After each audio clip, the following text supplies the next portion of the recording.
শুনি যে ব্ল্যাক ম্যাজিকের শিকার, কেউ কেউ ব্ল্যাক ম্যাজিক করেন, বাট আজকে যিনি এসছেন তিনি এরকম একটা এক্সপিরিয়েন্সের মধ্যে দিয়ে গিয়েছেন এবং তিনি সর্বস্ব হারিয়েছেন তার জীবনে ব্ল্যাক ম্যাজিকের কারণে। তার ঘটনা আমরা কিছুক্ষণের মধ্যেই শুনবো।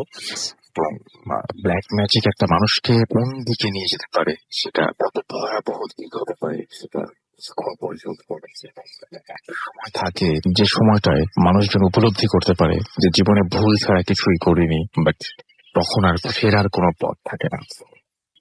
আমার মনে হয় যে কেউ যদি এই বিষয়ে চিন্তাও করে থাকেন সেটা বাদ দিয়ে দেওয়া উচিত। আর একজন ভাই আমাদের আছেন যিনি ঈদের ছুটি কাটাতে ঈদের ছুটি কাটাতে এসেছেন বাংলাদেশে, নিউজিল্যান্ডে থাকেন। নিউজিল্যান্ড থেকে বাংলাদেশে এসেছেন এবং আমাদের সাথে কথা বলার সঙ্গে সঙ্গে আমরা তাকে বলি যে আপনার ঘটনাটা আমরা শুনতে চাই, কি আপনার ঘটনা, এবং তিনিও আজকে ঘটনা শোনাতে সরাসরি হাজির হয়েছেন আমাদের স্টুডিওতে। সো আশা করছি জমজমাট একটা ভূত এফএম উপহার দিতে পারবো আপনাদের সবাইকে। আপনারা সবাই আমাদের সঙ্গে থাকুন। আমি শুরুতেই আমার ভাই আপনার কাছে আসবো, আপনার নামটা একটু প্লিজ বলবেন। জি, আমার নাম ফজল রাব্বি, নিকনেম সাজিদ। সাজিদ, তো সাজিদ ভাই আপনি এসছেন, আপনি নিউজিল্যান্ড কোন জায়গায় থাকেন? আমি থাকি 31 ম্যারিন স্ট্রিটে। ওকে, কবে চলে যাচ্ছেন আপনি আবার? আমি মাসখানিকের মতো আছি। মাসখানিকের মতো আছেন, বাহ চমৎকার। সো আপনার যে ঘটনাটা এটা তো নিউজিল্যান্ডেই ঘটেছিল। জি জি। কি হয়েছিল আমাদের একটু বলেন। অ্যাকচুয়ালি আমি নিউজিল্যান্ডে প্রায় 7 বছর ধরে থাকি। তো 7 বছর থাকাকালীন সময় আমি ওখানে থেকে মেসি ইউনিভার্সিটি অফ উইলিংটন থেকে আমি গ্রাজুয়েশন কমপ্লিট করেছি। তো আমি যখন গ্রাজুয়েশন কমপ্লিট করছিলাম, তো ঠিক সেই সময় আমরা 3টা ফ্রেন্ড একসঙ্গে থাকতাম, একটা রুম শেয়ার করে থাকতাম আর কি। আমরা 3টা ফ্রেন্ড থাকতাম। তো 3টা ফ্রেন্ডের পরিচয় এখানে না দিলেই না, আমার আরো বাকি 2টা ফ্রেন্ড, আমি দিয়ে 3 জন আর কি। তো একজন হচ্ছে হাফিজ মোহাম্মদ মিনহাজ সাবের, ও হচ্ছে পাকিস্তানি সিটিজেন, এবং দ্বিতীয়জন হচ্ছে তাবাস তাহারিয়ান, সে হচ্ছে জর্ডানের সিটিজেন। তো আমরা 3 জন একসাথে রুম শেয়ার করে থাকতাম। তো আমরা এক ইউনিভার্সিটিতে পড়তাম, গ্রাজুয়েশন করতাম। তো গ্রাজুয়েশন করার সময় আমরা মাঝে মধ্যে আমরা লাইব্রেরিতে স্টাডি করতাম। তো আমরা লাইব্রেরিতে স্টাডি যখন করছিলাম, তো হঠাৎ করে আমি একটা বই খুঁজে পাই, যে বইটা ছিল হচ্ছে 400 ইয়ার্স ওল্ড। আমি সঙ্গত কারণে এখানে বইটার নাম উল্লেখ করছি না, কিন্তু বইটি ছিল, আমি বইটি দেখে খুব কিউরিয়াস ফিল করি, এবং কিউরিয়াস ফিল করার পরে আমি আমার বাকি 2 জন ফ্রেন্ডের কাছে আমি বইটা নিয়ে যাই, এবং বইটি নিয়ে যাওয়ার পরে ওদেরকে দেখাই বইটা, এবং ওরাও খুব কিউরিয়াস ফিল করে আমার সাথে সাথে, যে ওরা বলে যে হ্যাঁ সাবজেক্টটা খুব একটা ফ্যান্টাস্টিক একটা সাবজেক্ট ছিল। যে সাবজেক্টটা ছিল হচ্ছে গার্স অফ আনুবিস। এটা একটা ইজিপশিয়ান বই ছিল, যেটা 400 ইয়ার্স ওল্ড একটা বই ছিল। তো বইটা দেখার পর আমরা বইটা ইস্যু করি লাইব্রেরি থেকে। তো লাইব্রেরি থেকে ইস্যু করার পরে বইটা আমরা বাসায় নিয়ে আসি। তো ওই দিন আসলে অ্যাকচুয়ালি ওই বইটা নিয়ে আর খোলা হয়নি, দেখা হয় নাই। তো তার ঠিক পরের দিন ছিল সানডে, সানডেতে আমাদের এখানে অফ ডে থাকে। তাই আমরা ওই দিন ভ্যাকেশনে ছিলাম। তো আমরা সবাই একসাথে বসে গল্প করছিলাম, কফি খাচ্ছিলাম। তো কফি খাচ্ছিলাম, তো ওই সময় আমার এক ফ্রেন্ড বলে যে বইটা আজকে একটু খোলা যায়, খুলে দেখি বইটার ভিতরে কি আছে। কিউরিওসিটি থেকে বইটা খোলা হয়েছে এটা। তো আমি যখন বইটা নিয়ে আসলাম, নিয়ে আসার পর আমি জাস্ট বইটা দেখতেছি যে ভিতরে কি আছে। তো একটা সার্টেন পোর্শনে আমি দেখলাম যে কিছু সাইন এবং সিম্বল, পাশাপাশি আনুবিসের অনেকগুলো পিকচার ছিল এখানে। কিন্তু আমি এই সাইন এবং সিম্বলের সাথে আনুবিসের কোনো সম্পর্ক খুঁজে পাচ্ছিলাম না, কোনো রিলেশন খুঁজে পাচ্ছিলাম না।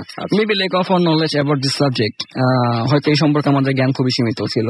যাই হোক, তো আমরা কিছুই বুঝতে পারতেছিলাম না।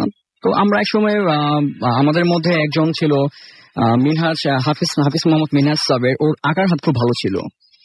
তো ও খুব ভালো আঁকতে পারে। তো ও যেটা করে যে ওই আনুবিসের কয়েকটা পিকচার ও আঁকে, এবং সাথে সাথে কিছু সাইন এবং সিম্বল গুলি আঁকে। যে সাইন এবং সিম্বল গুলি আঁকার পর আমাদের দেখায়, এবং আমরা খুবই আসলে হ্যাপি ফিল করি। আমরা খুব বলি যে হ্যাঁ খুব ভালো হয়েছে, ছবিগুলা আঁকা খুব ভালো হয়েছে, সাইন এবং সিম্বল গুলা খুব সুন্দর করে আঁকছে ও।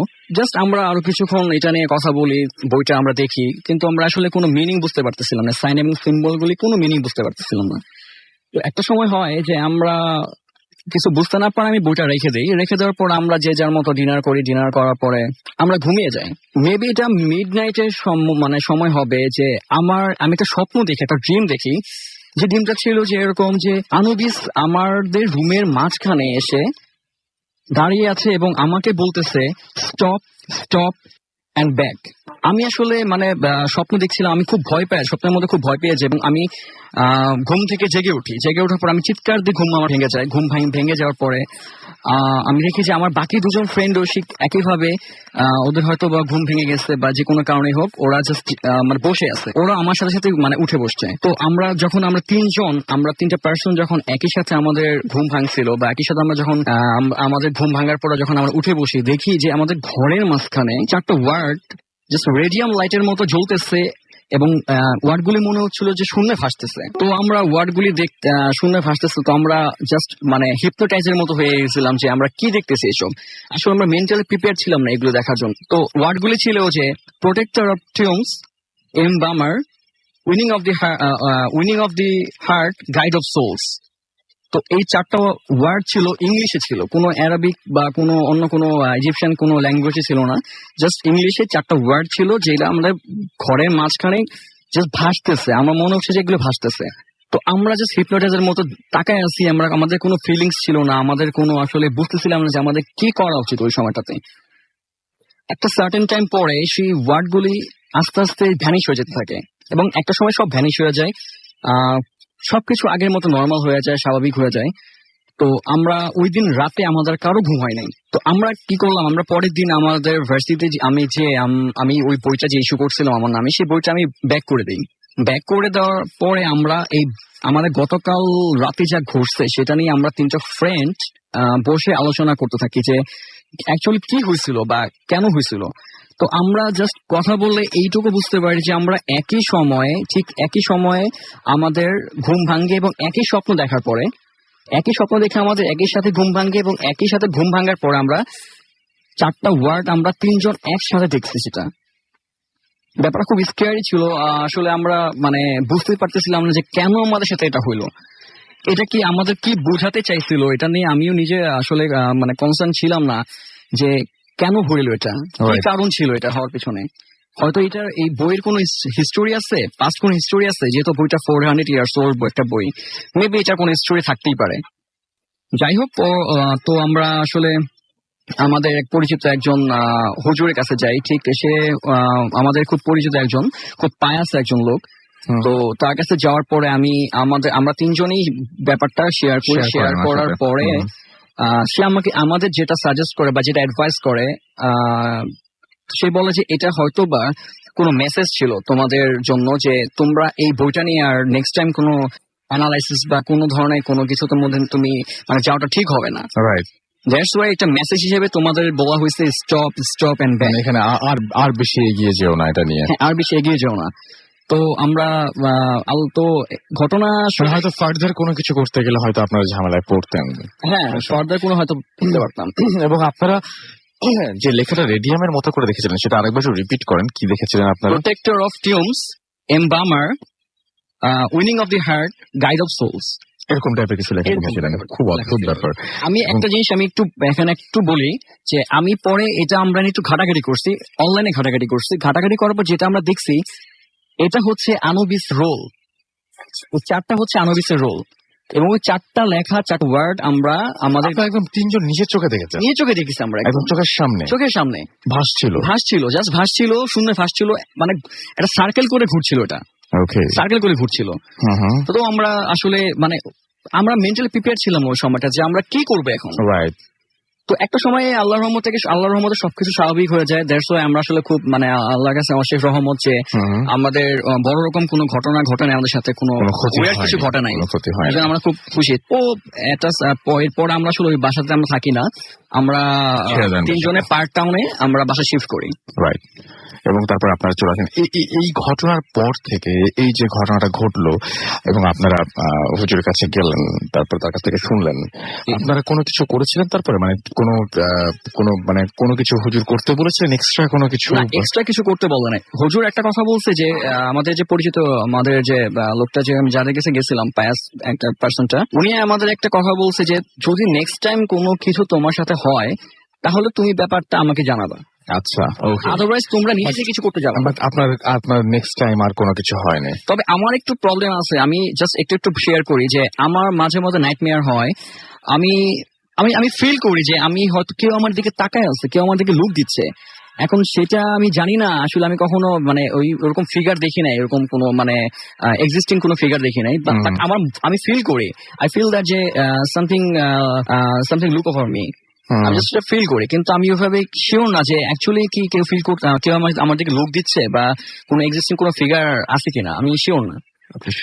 আমার মনে হয় এটা আমার জাস্ট। ওকে, সো এটাই ছিল আপনার story. Thank you very much আমাদের এখানে আসার জন্য এবং আমার সাথে আপনাদের এই স্টোরিটা শেয়ার করার জন্য।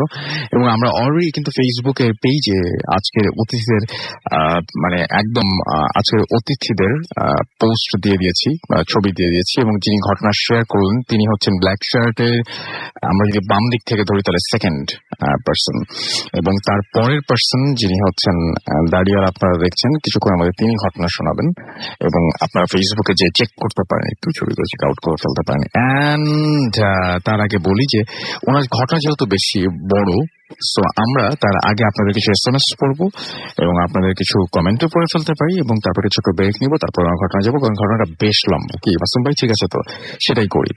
সো আমরা দেখছি যে এখন SMS করেছেন এখানে সাইফুল, সাদমান, আনাম, রাতুল, প্রান্ত আমাদের সাথে SMS করে এখানে আছেন, এবং তারা শাহজাদপুর সিরাজগঞ্জ থেকে লিখেছেন তারা নদীর পাড়ে সবাই বসে আছেন এবং ভূত FM শুনছেন।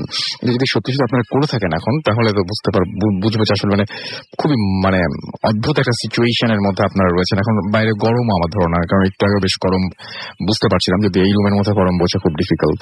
অ্যাড্রেস হচ্ছে রাজেন্দ্রপুর। টিনা আমাদেরকে লিখেছেন মুসা বরিশাল থেকে আমাদের সাথে আছেন এবং আমাদের সাথে রয়েছেন, এবং তিনি বলছেন যে ক্লাস 1 to 7 এখনো ভূত FM শুনছি অ্যান্ড শুনবো ইনশাল্লাহ। আপনাদের জন্য ভূত FM 6 বছর পার করেছে এবং সামনের দিকে এগিয়ে যাবে ইনশাল্লাহ। রাজীব হোসাইন আমাদের সাথে আছেন, আমাদের সাথে রয়েছেন হিমেল পান্ডে গুলশান 2 থেকে, অলরেডি তিনি জয়েন করেছেন আমাদেরকে, অ্যান্ড তিনি বলেছেন যে আশা করছি ভয় পাবো। আমি জানি না যে আপনাকে কতটুকু ভয় দিতে পারবো, কিন্তু আজকে যে ঘটনাগুলো সেই ঘটনাগুলো খুবই উইয়ার্ড, আমি বলতে বাধ্য হচ্ছি। ড্রিম গার্ল আমাদের SMS করেছেন মালিহা খুলনা থেকে। ড্রিম গার্ল মালিহা তিনি 3 উইক পরে শুনছেন, খুব খারাপ লাগলো শুনে যে 3 উইক পরে শুনছেন, প্রতি সপ্তাহেই শুনবেন আশা করবো এখন থেকে। আবিদ আমাদের ঢাকা ক্যান্টনমেন্ট থেকে আছেন আমাদের সাথে রয়েছেন পিউল, আমাদের সাথে রয়েছেন দেখতে পাচ্ছি খুলনা থেকে আনোয়ার এবং তার ওয়াইফ আফরিন, আমাদের সাথে রয়েছেন আরিফ এবং তার ওয়াইফ রুম্পা হবিগঞ্জ থেকে, আদনান সিলেট থেকে আমাদের সাথে রয়েছেন, সামনে JSC এক্সাম, আমাদের সাথে রয়েছেন দেখতে পাচ্ছি অলিন্দো, এবং আমাদের সাথে রয়েছেন দেখতে পাচ্ছি তিনি খেলা দেখছেন এবং আমাদেরকে শুনছেন। বা চমৎকার, একসাথে দুটো জিনিস হচ্ছে। আমাদেরকে দেখতে পাচ্ছি ইমতিয়াজ করিম আমাদের সাথে রয়েছেন সাকিব, এছাড়াও আমাদের সাথে রয়েছেন আদনান সিলেট থেকে, চমক আমাদের সাথে আছেন, আমাদের সাথে রয়েছেন জিলান হাসনাত নাটোর থেকে, এছাড়াও আমাদের সাথে রয়েছেন খুলনা থেকে, আচ্ছা আমাদের সাথে রয়েছেন, এছাড়াও দেখতে পাচ্ছি উত্তরা থেকে আরাফ, লাস্ট স্টোরি ওয়াজ কুল, এছাড়াও কিরণ রাজশাহী থেকে আমাদের সাথে রয়েছেন ফার্স্ট স্টোরিটা ভালো ছিল, এছাড়াও আমাদের সাথে রয়েছেন নাহির ময়মনসিং থেকে, ফুর্তি ভূত FM, আচ্ছা নাম লেখেননি সো পড়তে পারলাম না, সরি। রিজ আমাদের সাথে আছেন, আমাদের সাথে রয়েছেন দেখতে পাচ্ছি, এছাড়াও আরো অনেকে, হিমেল হাকিম আমাদের সাথে রয়েছেন গোপালগঞ্জ থেকে, হাসান খান আমাদের সাথে রয়েছেন সিলেট থেকে। সো যারা SMS করতে চান মোবাইলের মেসেজ অপশনে টাইপ করুন ফুর্তি FORT, ফুর্তি space your name space your message, আর পাঠিয়ে দিন 9840 নাম্বারে। আর আমাদের সাথে যদি আপনারা ফেসবুকে কমেন্ট করতে চান চলে যান www.facebook.com/radio.furti and www.facebook.com/bhutfm.raffle। আর আমাদের ইমেইল করার অ্যাড্রেসটি হচ্ছে bhutfm@radiofurti.fm, which is BHWTFM@radio.fm। আমরা চলে যাচ্ছি আমাদের ছোট্ট একটা বিরতিতে, এবং বিরতির পরপরই এসে একটা বড় ঘটনা শুনবো। সেই পর্যন্ত আমাদের সঙ্গে থাকুন, এই বড় ঘটনার জন্য ব্রেক নিতে হচ্ছে, সুতরাং একেবারেই মানে আমাদের ভুল বুঝবেন না। So stay tune.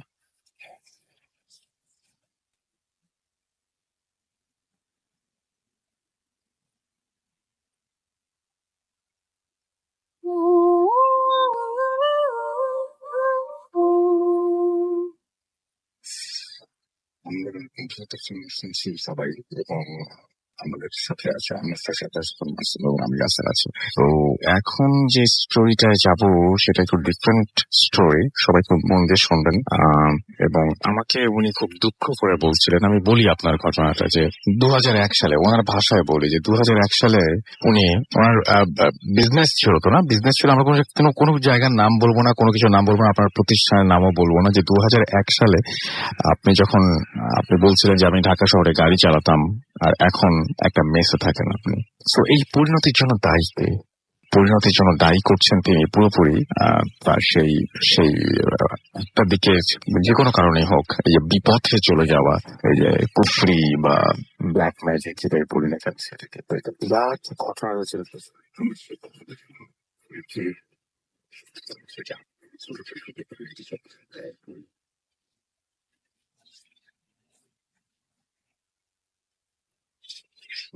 মানে এর পেছনে আরো অনেক বড় ঘটনা রয়েছে যেগুলো আরো উইয়ার্ড, সেটা শুনলেও মানে কি বলবো যে অনেক অনেক বেশি অন্যরকম লাগবে। বাট আমার কাছে মনে হচ্ছে উনি যেটা শুনছেন সেটাকে কেউ বলতে পারেন যে ফ্যাব্রিকেটেড। আমার কাছে মনে হচ্ছে যে শুনি। আপনার নামটা কি বলবেন? জি, আমার নাম ইমন আহমেদ, আমি বাড্ডা থেকে আসছি। ঘটনাটা হচ্ছে আমার 2001 সালের। জি, এবং আপনি তো আসলে বাড্ডার ছেলে না? না, আমি আমার অরিজিনাল বাড়ি হচ্ছে পুরান ঢাকা বেগম বাজার। পুরান ঢাকা বেগম বাজার। আপনি এগিয়ে আসেন, মাইক্রোফোন সরতে হবে না। পুরান ঢাকা বেগম বাজার। জি, আমার জন্মস্থান ওইখানে, আমার দাদু বাড়ি হচ্ছে ওইখানে বড় হয়েছি। যাই হোক, এখন ঘটনায় শেয়ার করি। ঘটনাটি হচ্ছে 2001 সালে আমি তখন এসএসসি পরীক্ষার্থী ছিলাম বা পরীক্ষা দিয়েছি। ওই সময় ওই বছরই আমার আম্মু মারা গেছিলেন। আম্মু মারা যাওয়ার পরে সাধারণত পরিবারের মধ্যে যে মেন গার্জেন হিসেবে আম্মু ছিল। আমি আরো একবার আপনাকে মনে করে দিই, আমরা কোনো প্রতিষ্ঠানের নাম, কোনো জায়গার নাম, কোনো মানুষের নাম বলবো না। আচ্ছা, ঠিক আছে। তা আমার আম্মু মারা যাওয়ার পরে পরবর্তীতে বাসার থেকে তোমার একটি কেয়ার আমার প্রতি রাখতো না আর কি, তোমার একটা অন্যরকম আর কি চাপমুখী ছিলাম না। আম্মু যতদিন ছিল অতদিন বাসায় রাত্রে একটু লেট করে গেলে আম্মু বকাঝকা করতো। তো আম্মু ইন্তেকালের পরে সেরকম বকাঝকা করতো না। যাই হোক, ওই সময় আমি লেখালেখির জগতেও ছিলাম, এখনো আছি। ওই লেখালেখির জগতের কারণে আমি কোনো একটা মাদ্রাসা, নামটা বলছি না আর কি, মাদ্রাসায় আমি কবিতা আসরের মধ্যে প্রথম স্থান লাভ করি। তো ওই মাদ্রাসা অনেক হুজুর, ওনার নামটাও বলছি না। তো হুজুর আমি মাদ্রাসার মধ্যে প্রথম পুরস্কার লাভ করাতে আমাকে এখান থেকে কোরআনের হাফেজ বিনামূল্যে পড়ার সুবর্ণ সুযোগ দেওয়া হয়। তো সুবর্ণ সুযোগ পাওয়ার পরে ওই যে হুজুর বললাম আর কি, যে হুজুরটা উনি আমাকে খুব ছেলের মতো আদর করতো, কারণ আমি একজন স্কুল পড়ুয়া ছেড়ে মাদ্রাসায় পড়াশোনা করি নাই, এবং বাট মাদ্রাসার মধ্যে এরকম একটা সুযোগ পাওয়া। আর তাছাড়া ওদের ওই মাদ্রাসার রেকর্ড 12 বছরের রেকর্ড আমি ভেঙেছি প্রথম পুরস্কার পাওয়াতে। যাই হোক, এখন মূল ঘটনায় আসি। তো আমার এক বন্ধু ছিল, সনি করে নাম, আমার ছোটকালের বন্ধু। একটা মেয়েকে খুব ভালোবাসতো। তো মেয়েকে ভালোবাসতো, মেয়ে কিন্তু তাকে একটু ভালোবাসতো না। তো মেয়েকে পাওয়ার জন্য সে দেখা যায় না, মানুষ সাধারণত ব্ল্যাক মিউজিক বা আদারওয়াইজ নেগেটিভ ওয়ে বা নেগেটিভ কাজের দিকে যায়। তো সে ওরকমই আর কি, এলাকার নাম বলতে পারি শাকারি বাজার, যা সাধুগুলো নাম আছে। তো ওনার এড্রেসটা আর কি আমার কাছে নিয়ে আসতো, বলে ইমন আমি একা যাবো না, তুই আমার সঙ্গে চল। তখন আমি হাফিজা লাইনে পড়তেছি অলরেডি। যাই হোক, ওনার সঙ্গে আমিও গেলাম ওইখানে। বাড়িটা হিন্দু বাড়ি, খুব পুরনো, চারতলার মধ্যে ওনার আসন আর কি, উনি বসে আর কি বিভিন্ন ডিস্ট্রিক্ট থেকে বিভিন্ন রকম লোক বিভিন্ন সমস্যা নিয়ে ওই সাধুর কাছে আসে, উনি সমাধান করে আর কুফরি কালামকার যেভাবে উনি সমাধান করে। তো আমরাও দুইজন, রমজান মাস ছিল, দুইজন মোটামুটি ওই ধাক্কাধাক্কি এতজন ক্রাউড পিপল, এতটি পিপলের মধ্যে আমরাও ধাক্কাধাক্কি করতে করতে এক পর্যায়ে ওই সাধুর যে আসনটা আছে তার পাশাপাশি কাছাকাছি চলে আসে। কাছাকাছি সাধু এটা একদম মানে ওই ছোটবেলার ওই বয়সের একদম পুরোপুরি কিউরিওসিটি থেকে আপনারা গিয়েছিলেন, মানে জাস্ট একটা বয়সের একটা তারতম্য, জাস্ট একটা বলে না যে 18 বয়সের মধ্যে একটা লোক বেলা নেই, এরকম তো আমরা সাধারণত স্কুল লাইফে পড়ছি, তো এরকমই একটা বয়সের তারতম্য। আর আমি এমনি ছোটকাল থেকে ওই ভূত জিন বা ইত্যাদি এই ধরনের ব্যাপারে খুব ইমপ্রেস ছিলাম এবং রিয়েলি অনেক ইন্টারেস্টেড, এখন অনেক। তারপরে কি হলো? তো পরে যাওয়ার পরে আশ্চর্য ব্যাপার, তিনি যাই হোক উনি আমাকে দেখলো, দেখার পরে উনিও ছিল, আমার ফ্রেন্ড আর আমি দুজনই ছিলাম। তো খুব আশ্চর্য ব্যাপার, আমার নাম, আমার পিতার নাম বা আমার দাদুর নাম কিন্তু নামে উনি অলরেডি একটা মানুষকে, আপনি যদি আসলে যেমন আমি আপনার কাছে আসছি, আপনি আমাকে চিনেন না বা আমি আপনাকে জানি না, হঠাৎ একজন লোককে হঠাৎ দেখলে কেউ তার নাম হয়তো বলতে পারে, কিন্তু তার বাবার নাম বা দাদুর নাম তো বলা সম্ভব না। সবকিছু বলে দিয়েছেন, উনি সব বলে দিয়েছে এবং এটাও বলছে আমরা যে কাজের জন্য আসছি, আই থিঙ্ক যে মেয়ের জন্য, বা উনি আমার ফ্রেন্ডটা যে মেয়েকে পড়ানোর আশায় আসছে, সে কাজটা হবে না, আদৌ সম্ভব না, এই কথাও বলে দিয়েছে। তো আমি প্রথমত এটা একটু আশ্চর্যবোধ করলাম, পরবর্তীতে আশ্চর্যবোধ করি না, কারণ মাদ্রাসা লাইনে তখন বললাম স্টাডি করতেছি অলরেডি যে হাফিজের লাইনে। তো হুজুরের কাছ থেকে মোটামুটি জানা ছিল যে কুফরি কালামের মধ্যে বা জিন জাতীয় ইত্যাদি কারণে মানুষ অনেক কিছু গোপনীয়তা বলতে পারে, তো হয়তো বা সাধু এরকমই কোনো একটা আমলের বিনিময় হয়তো সে বলেছে। তো যাই হোক, আমার বন্ধুকে তারপর সান্ত্বনার জন্য তিনি লবণ দিলেন, কিছু মন্ত্রদণ্ড ফুটু বা দম দেয়, যাটা যে দম বলা হয় আর কি, ফু দেওয়া আর কি।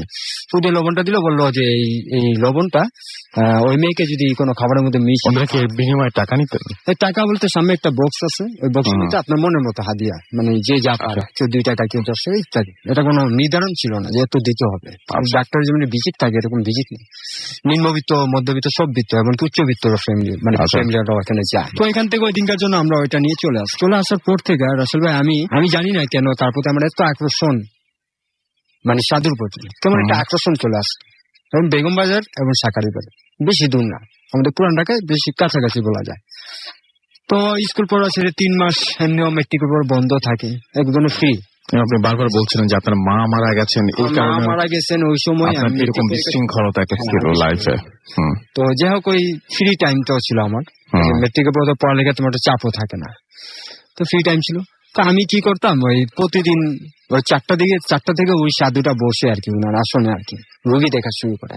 তো আমি ওই প্রায় 4টার মধ্যে আর কি ওনার এখানে চলে যেতাম। তো প্রথম 2-1 দিন গেলাম যখন, তো উনি উনার পাশে যায় দাঁড়ায় থাকতাম, উনি আমাকে বসার জন্য একটা ছোট পিড়ি দিত, আর কাঠের একটা পিড়ি আছে, পিড়িতে বসতো। তো মোটামুটি কয়েকদিনের মধ্যে একটা ভালো রিলেশন মেকিং হয়ে গেছে। তখন আমি তার কাছে শেয়ার করছি, আমার খুব শখ, অনেক ইচ্ছা যে জাদু বা জিন দেখা বা ইত্যাদি, বা এই যে কুফরি কালাম, এগুলো কি নর্মাল এই ধরনের নর্মাল ঘটনাগুলা খুব জানার ইচ্ছা। তো উনাকে আমি শেয়ার করলাম। তো উনি আমার বলছে, ইমন তুমি কি শিখবা কিভাবে জাদু করে, কিভাবে বান ভাঙ্গ হয় বা বান মারে বা ইত্যাদি, এভরিথিং সব নেগেটিভ, যেটা ইসলামিক মাইন্ডে নেগেটিভ বলা হয়।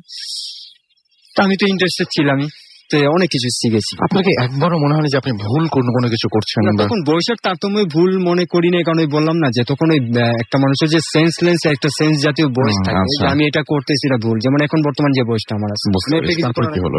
তো যাই হোক, তো উনি আমাকে অনেক কিছু শিক্ষা দিচ্ছে, সম্পূর্ণটা কুফরি, সেটা ইসলামের মাইন্ডের মধ্যে নেগেটিভ। সবই গ্রহণ করলাম। কোন গ্রন্থের কথা বলছি না, এখানে বিভিন্ন গ্রন্থে ইউজ করা হয় কুফরি কালাম, কোন গ্রন্থের নাম আমি ইউজ করছি না। তো বিভিন্ন গ্রন্থে আর কি ইউজিবিলিটি করে এটা একটা ম্যাচুয়ালিটি মন্ত্র তৈরি করা হয়, সেটা দিয়ে যেন ঘটনা ঘটানো হয়। তো একদিনকার সাধু আমাকে বলতেছে যে, ইমন আজকে রাতে তুমি আমার সঙ্গে থাকবে। কারণ ভারত থেকে একটা তান্ত্রিক আসতেছে বাংলাদেশে, পার্শ্ববর্তী দেশ থেকে। তো ওনার কাছ থেকে অনেক কিছু শিখতে পারবা, যা আদৌ সাধারণ মানুষ শিখতে পারে না, বা কোন একটা ভক্তর কাছে গুলো এতটা শিখা সম্ভব না। কোন মুরিদও তাকে শিখাবে না, কোনো পীর বা ইত্যাদি যারা থাকে এরকম শিখাবে না। তুমি এরকম সুযোগ পাচ্ছ। তা আমি খুব খুশি হলাম, যেহেতু ইমপ্রেস ছিলাম আগের থেকে। আর তাছাড়া ফ্যামিলির মধ্যে এরকম চাপ নেই, যেহেতু না আব্বু তার আগের মতো ওরকম আমাকে বকাঝোকা, আম্মু না থাকাতে তোকে আর আমাকে গার্জেন হিসাবে কি আমাকে চাপ দিচ্ছে না যে রাত্রে 10টার পরে 8টার মধ্যে বাসায় আসতে হবে ইত্যাদি, এরকম কিছু বলছে না। তো আমি সুবর্ণ সুযোগ পেলাম, রাত্রে বাইরে থাকলেও তো সমস্যা নেই। তো আমি রাত্রে 9টার দিকে বাসার থেকে বেরোয় সাধুর এখানে গেলাম, শাকারি বাজার। সাধুর এখানে যাওয়ার পরে ওই একসঙ্গে ডিনার করলাম, আমি এবং ওই সাধুটা দুজনে ডিনার করে। ওনার কিছু মন্ত্র আসলো, এগুলো আমাকে ওইখানে শিক্ষা দিল নর্মালি ভাবে, যেগুলো নর্মালি 11টা পর্যন্ত আমরা ওইখানে ছিলাম, আমি আর সাধু। আচ্ছা, 11টার পরে সাধুর গাড়িতে করে আমরা মেন গন্তব্যে গেলাম। মেন গন্তব্যটা হচ্ছে তান্ত্রিকের সাক্ষাৎ করা, মানে সেখান থেকে আর কি রওনা দিলাম। তো আমরা সোজা গেলাম গেন্ডারিয়া এলাকায়। সেটা পুরোনো বাড়ি, হিন্দু বাড়ি, সেগুলো পুরানো, যে জন্য বাইরের থেকে দেখলে মনে হয় বিল্ডিংটা মনে ভেঙে পড়ে যাবে, কিন্তু পুরোনো এক ধরনের বিল্ডিং থাকলে কেমন একটা অবস্থান থাকে। কিন্তু ভেতরের দিকে যে প্রবেশ করলাম, দেখলাম মোজাইক করা, টাইলস করা, খুব সুন্দর একটা লোকে সাজানো, খুব ভালো। তো আমি আর সাধু গাড়ি থেকে নামে ওই বিল্ডিং এর ভিতরে মানে প্রবেশ করার পরে আমরা ওইখান থেকে সোজা 5তলা তান্ত্রিক 5তলা ছিল আর কি। আমরা 5তলা উঠার পরে দুই পাশে 2টা ফ্ল্যাট, একটা বাম পাশে একটা ডান পাশে। আপনার চোখের সামনে ভাসছে এখনো সেই দৃশ্য? আমি এখনো রাতের বেলা, বিলিভ করবেন না, যে ঘটনা আমি শেয়ার করতে যাচ্ছি, আমি জানি না তো ব্ল্যাক ম্যাজিশিয়ান যারা আছে হয়তো বা শুনতেছে, লিসনারের মধ্যে যদি কেউ ব্ল্যাক ম্যাজিকের প্র্যাকটিস কেউ করে বা করতেছে, লিসনাররা যদি শুনতেছে, তো অবশ্যই আমারটা সে বুঝতে পারবে কত কঠিন বা কত মানে এটা কত করুণা জাতীয়, আনবিলিভ, মানে যিনি মানে কথা আছে না, যার সঙ্গে ঘটে সেই বুঝে এরকম। তো বাম দিকের যে ফ্ল্যাটের যে কলিং বেলটা, সেটা ক্লিক দিল কয়েকবার, 2বার ক্লিক দেওয়ার পরে একটা 18-20 বছরের মেয়ে আর কি, যুবতী মেয়ে, দরজাটা খুললো। সুন্দরী মেয়ে, একটা যুবতী যেরকম থাকে ওরকমই। তো উনি প্রণাম করলো আর কি, হিন্দুদের মধ্যে প্রণাম করা, এরকম প্রণাম করে সাধুকে এবং আমাকে ভিতরে ডেকে নিয়ে গেল। তো রুমের মধ্যে আসলে আরো 3টি, মানে রুমটা ছিল 3 রুমের স্পেস আর কি, একটা মাঝখানে ডাইনিং স্পেস, বাম দিকে ডান দিকে। তো মেয়েটা আমার গেটটা খুলে আমাদেরকে যখন ভিতরে নেওয়ার পরে উনি বাম দিকে রুমে চলে যায়, গেটটা না মানে উনি আলাদা আউট অফ সাইট চলে গেল। তো আমরা সাধারণত সিনেমা বা টিভিতে যেমন তান্ত্রিক দেখি যেরকম, হরর ছবিতে বা ইত্যাদিতে সেরকম কন্ডিশনই ছিল, তবে ডিফারেন্সলি এরকমই। লম্বাটা ছিল 6 ফুট এবং জুব্বা জাতীয় আর কি, লম্বা পাঞ্জাবির চেয়ে বড় যে এক ধরনের কাপড় হয় যেটা, ওই কাপড়টা কালো রঙের ওরা পরেছিল। চুলটা ছিল পাগড়ি, আই মিন কাঁধ বরাবর চুলটা কোঁকড়ানো, আর দাড়ির মধ্যে জোট ছিল, আচ্ছা জোট লাগানো। দাড়িটা মোটামুটি নাভি বরাবর বা তার চেয়ে একটু কম বেশি হতে পারে, মানে বিশাল বড় ছিল। আর ঠিক কপালের মাঝ বরাবর ছিল টিক, সেতুর যে এক ধরনের টিক লাগানো হয় সেরকম। আর গলার মধ্যে বেশ কই ধরনের মালা ছিল, হাড্ডি বা আরো অন্য অন্য ফুল টুল বা ইত্যাদি যেরকম থাকে না ওরকমই। তো ওই সেম ওই যে আমরা যেরকম সিনেমাতে দেখি সেরকমই থাকে, সেরকমই আচ্ছা। সেমলি ছিল। Okay. পার্থক্যটা হচ্ছে এটা যে আমরা সিনেমায় যেরকম ব্যবহার আচার দিই তা আসলে বাস্তবে মিলে না। আমাদেরকে যেরকম প্রভাব পড়ে এরকম মিলে না, অতটা মিলে না। তো যাই হোক, তান্ত্রিককে ওই যে আমার সঙ্গে যে সাধুটা গেল, ওই সাধুটা আমরা যেমন সাজদা করি সেরকমই উনি মাটিতে পড়ে গিয়ে উনাকে প্রণাম করলো। তো আমি মুসলিম পরিবারের সন্তান, আমি তো আর তাকে প্রণাম করতে পারি না, আমি হাত দিয়ে তাকে প্রণাম করে একটা জাস্ট তাকে সম্মান জানালাম। তো সম্মান জানানোর পরে উনারা দুইজন আর কি একটা তান্ত্রিক কোড ভাষা হয়, তাতে নির্ধারিত একটা ভাষা হয়, যে ভাষা সাংস্কৃতিক ভাষা, যে সাংস্কৃতিক ভাষা সাধারণ মানুষের পক্ষে সম্ভব না। এখন যেমন আমি এখন বর্তমানে আমল জানি, আমিও তার মধ্যে যে পুরো পারি তা না, তাদের নিজস্ব ভাষা, এটা আমলের মাধ্যমে ওরা পায়। ওই ভাষায় ক্ষণিক্ষণ ওরা কথা বলে, হয়তো বা আমাকে নিয়ে বলছে বা ওদের মধ্যে একটা কোনো ব্যক্তিগত সত্তা, তারপর ওই কথাবার্তা বলে মাটিতে বসলাম আমরা। মাটিতে যেখানে আমরা বসলাম আর কি ফ্লোরের মধ্যে, ওই তান্ত্রিকের যেখানে ছিল এখানে আমরা ফ্লোরে বসলাম গোল হয়ে, সাধারণত গোল হয়ে বসে না, তো তিন মাথাতে, উনি এইদিকে আর আমরা দুই দিক দিয়ে আর কি বসলাম। তো আমাদের মাঝখানে মাছ বলা আর কি কিছু খাবার জাতীয় জিনিস ছিল, যেমন পোলাও চাল আছে বা ইত্যাদি, যে আপনার মুগ ডাল, সিঁদুর এবং খারাপ জিনিসও ছিল, সেটা উল্লেখ করলাম না, আর অনেক খারাপ জিনিস আসলো যেটা উল্লেখ না করাটা উত্তম আর কি। তো এরকম কোনো কিছু ছিল। তো এগুলো দেখলাম। এখন আমাকে সাধু বলতেছে যে ইমন দেখো, উনি যে মন্ত্রটা পড়বে ওই মন্ত্রটা আমি পড়বো, আমি যখন পড়বো তুমি না আমার সঙ্গে রিপিট করবা। আমরা সাধারণত মসজিদে গেলে মিলাদ পড়লে যে ঠিক আছে, তো এরকমই মোটামুটি রাত 2টা পর্যন্ত আর কি এরকম মন্ত্র আমাদের মধ্যে চললো, ওই মন্ত্র পাঠ করা ইত্যাদি সম্পূর্ণ শেষ হলো। তারপরে এখন আমাদের গন্তব্য গণস্থানে যাওয়ার, নামটা উল্লেখ করছি না, ঠিক আছে। তো আমাকে সাধু প্রথমে বলেনি গণস্থানে কি করতে যাচ্ছে বা কি করবে বা ইত্যাদি, জাস্ট যাচ্ছি। এই জিনিসটা আমরা ব্ল্যাক ম্যাজিক শুনলেই এই জঘন্য ব্যাপারটা হচ্ছে, আমি যাচ্ছি কিন্তু কি আনতে যাচ্ছি, আপনার নিজের প্রতি তখন কোনো নিয়ন্ত্রণ নাই। আমি শুধু ইমপ্রেস, মানে দেখতে যাচ্ছি একটা, মানে এক ধরনের আনন্দ, অন্যরকম ইমেজিং আনন্দ, যে আমি কিছু শিখতে যাচ্ছি, সেটা নেগেটিভ হোক বা পজিটিভ মাথায় নেই। এটা আকর্ষণ বলতে পারেন বা অন্য কিছু বলতে পারে। তো আমরা নামলাম, সাধারণত গাড়িতে উঠলাম। তো গাড়িতে যখন উঠছি তখন ওই সাধু আমাকে একটা গাছের শিকড় দিল, গাছটা হয়তো আমার নাম জানা নেই। তো গাছের শিকড়টা আমাকে বলছে, ইমন তুমি ডান হাত দিয়ে মুষ্টিতে এটা ধরে রাখবে এবং তত পর্যন্ত এটা ছাড়বে না। বিশেষ করে আমরা যে কাজে যাচ্ছি, কাজটা শেষ করার পর এখন যখন আমরা আবার পুনরায় যখন এখানে আসবে, যেখান থেকে আমরা যাচ্ছি, তখন তুমি এটা ফেলে দিলে সমস্যা নেই, কিন্তু তার আগে কিন্তু এটা তুমি ছাড়বা না, এটা তোমার হাতের মুষ্টি তুমি বেঁধে রাখবা, মানে এটা হাতের মুষ্টিতে আমি ধরে রাখবো, ঠিক আছে, হাতের মুষ্টিতে ধরে রাখবো। আর আমাকে এটাও বললো যে আমরা যে কাজ সম্পাদনা করতে যাচ্ছি সেই কাজের শেষে আমরা যখন ফিরে আসতে থাকবো, সেই সময় গোরস্থানে যদি তোমাকে কেউ পিছন থেকে ডাক দেয়, তোমার আপনজন, বিশেষ করে তোমার আম্মুর ডাক হোক, তোমার আব্বু, এটা আমরা জানি, এটা কোনো শেয়ার করবে, ঠিক আছে, ওকে। আমি গুরুত্ব সহকারে সেই জিনিসগুলো শুনলাম। শোনার পরে ঠিক 3:30টার দিকে রাত আমরা ওই গোরস্থানে পৌঁছলাম, নামটা বলছি না। পৌঁছানোর পরে প্রায় 15 মিনিট পর্যন্ত আমরা গোরস্থানের সামনে দাঁড়িয়ে রইলাম। আমরা সাধারণত জানি ঢাকা শহরের গোরস্থানে কিন্তু সাধারণত নিয়ম অনুযায়ী 11টা বন্ধ হয়। তো যাই হোক, আমরা ঠিক 3টার দিকে গোরস্থানের সামনে নামলাম, গাড়িতে ছিলাম 3:45, মানে 15 মিনিট পর্যন্ত গাড়িতে মৃদ স্বরে উনি মন্ত্রতন্ত্র পড়তেছে, আমি না, মানে ওই যে সাধু তার রিভাইজ করতেছে, আমি শুধু ফলো আপ দেখতেছি। তো 3টার দিকে গেট খুলে দেওয়া হলো, 3টার দিকে আমরা নামলাম। তান্ত্রিকটা মানে গোরস্থানের সময় তান্ত্রিক আগে, আমি আর সাধু তার পিছন গেটটা খুলে দেওয়া হলো, মানে মেন গেট যেটা সদরটা আর কি। আপনার ভিতরে ঢুকলো, তারপরে বলেন। বাইরে আমরা ভিতরে ঢুকলাম, ওইখানে 2জন লোক ছিল, এটা আর উল্লেখ করলাম, 2জন লোক এসে ওটা গেট খুলে। তো তারপরে আমরা একটা কবরস্থানের পাশে গেলাম, যে কবরস্থানটা দেখতেই বোঝা যায় যেটা 2-3 দিন আগে কবর দিচ্ছে, সাধারণত।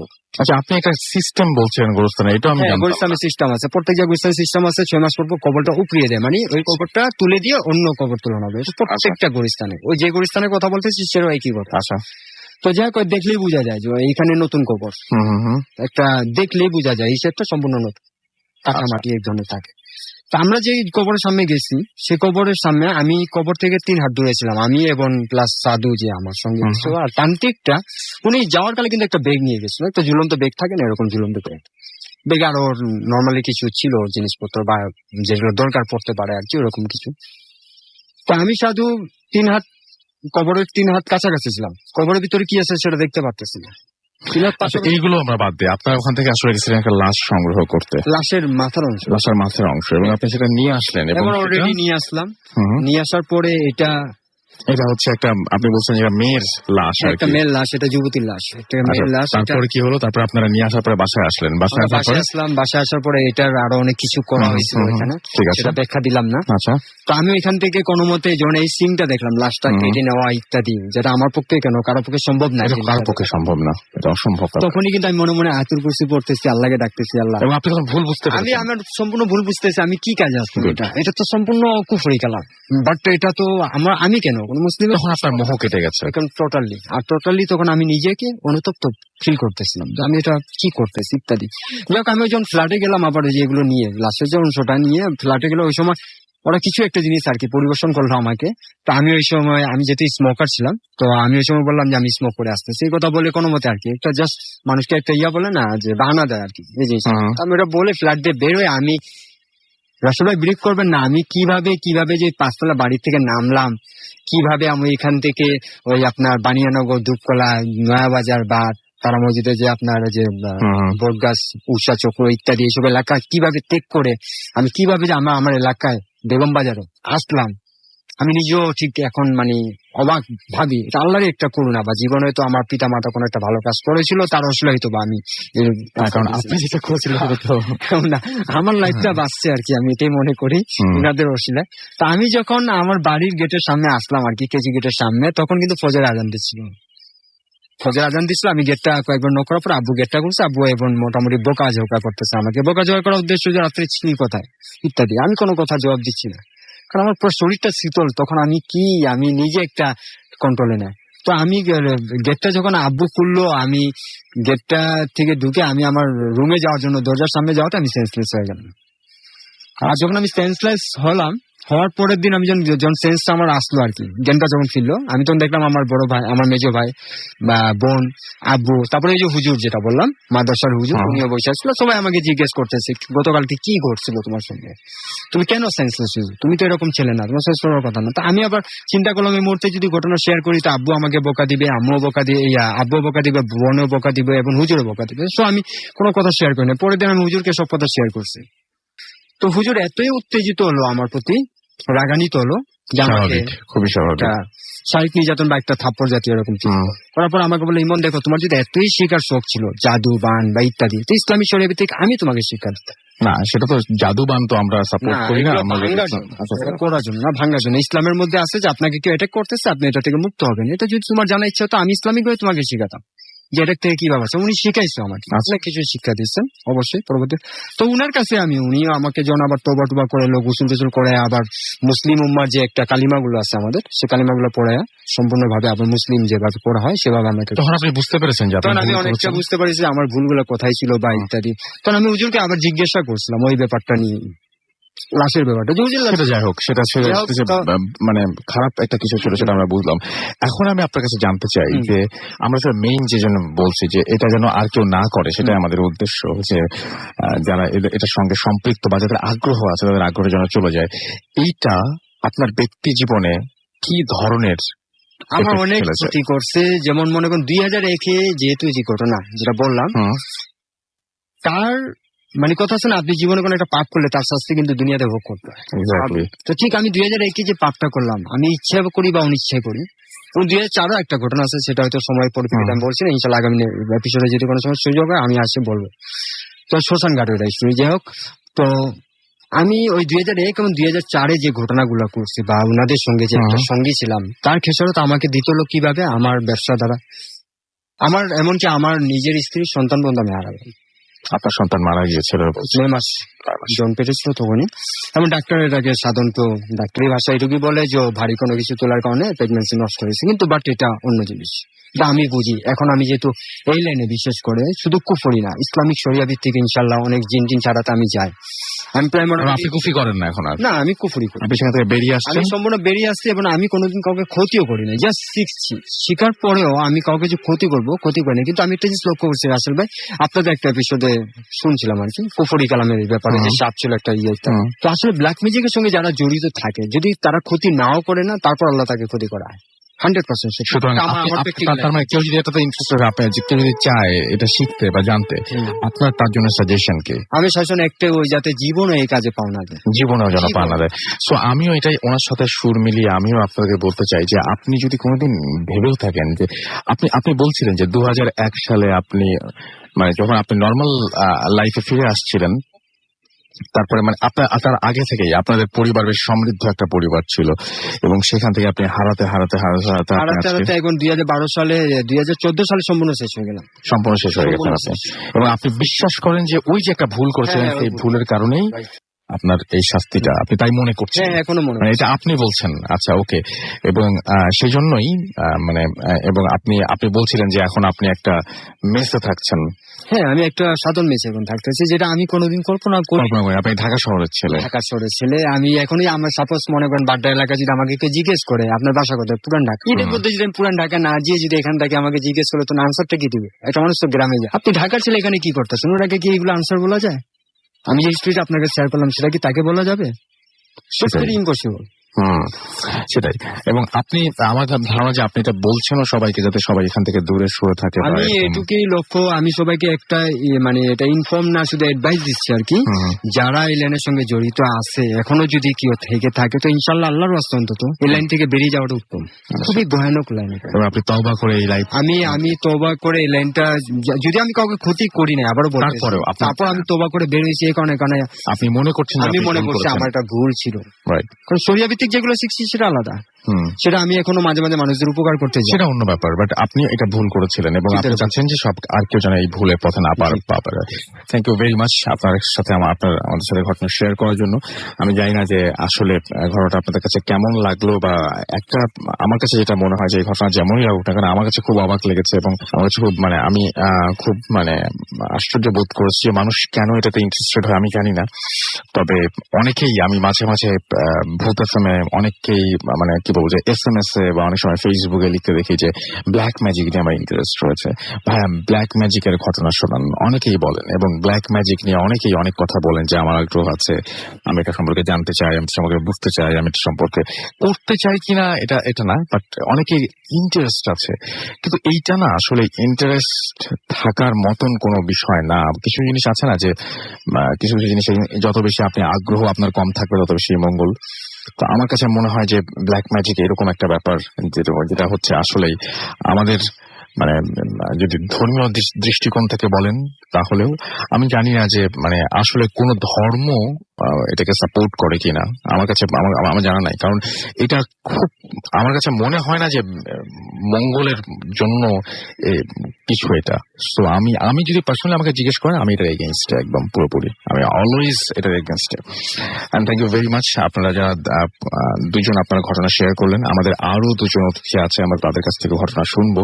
তার আগে দেখি যে আপনারা ফেসবুকে এবং আমাদের SMS এ কি বলছেন। আমাদেরকে দেখতে পাচ্ছি যে লিখছেন ইমতিয়াজ, এবং তিনি চুয়াডাঙ্গা থেকে শুনছেন।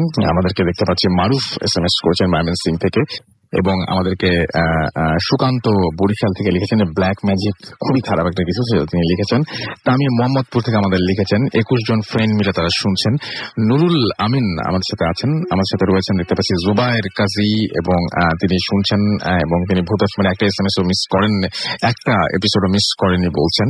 SH আবরার হাজারিবাগ থেকে আমাদের সাথে আছেন এবং তিনি সবসময় থাকবেন আমাদের সাথে, এবং সেকেন্ড স্টোরিটা তার কাছে ভালো লেগেছে সেটা তিনি বলছেন। হামিম আমাদের সাথে আছেন নরসিংদী থেকে, এবং আমাদেরকে লিখেছেন দেখতে পাচ্ছি যে মিশন বাংলা বাজার গাজীপুর থেকে, এবং আমাদেরকে দেখতে পাচ্ছি যে লিখেছেন সাকিব, এবং আমাদেরকে লিখেছেন দেখতে পাচ্ছি আচ্ছা, এই যে গাজীপুর থেকে যিনি লিখেছেন, আমি আপনার এসএমএসটা ঠিক বুঝিনি, এবং আমাদেরকে দেখতে পাচ্ছি ইজাজ আছেন আমাদের সাথে রয়েছেন, দেখতে পাচ্ছি সাবিত খুলনা থেকে, অহনা আমাদের সাথে আছেন, আমার সাথে রয়েছেন হাসান, আমাদের সাথে রয়েছেন নাসিদ, এছাড়াও মায়েশা আমাদের সাথে আছেন, আমাদের সাথে রয়েছেন মুরাদ, আমাদের সাথে রয়েছেন শুভ, এছাড়াও ইমতিয়াজ আমাদের সাথে রয়েছেন, নাহিদ আমাদের সাথে রয়েছেন, ডক্টর সারোয়ার আমাদের সাথে রয়েছেন।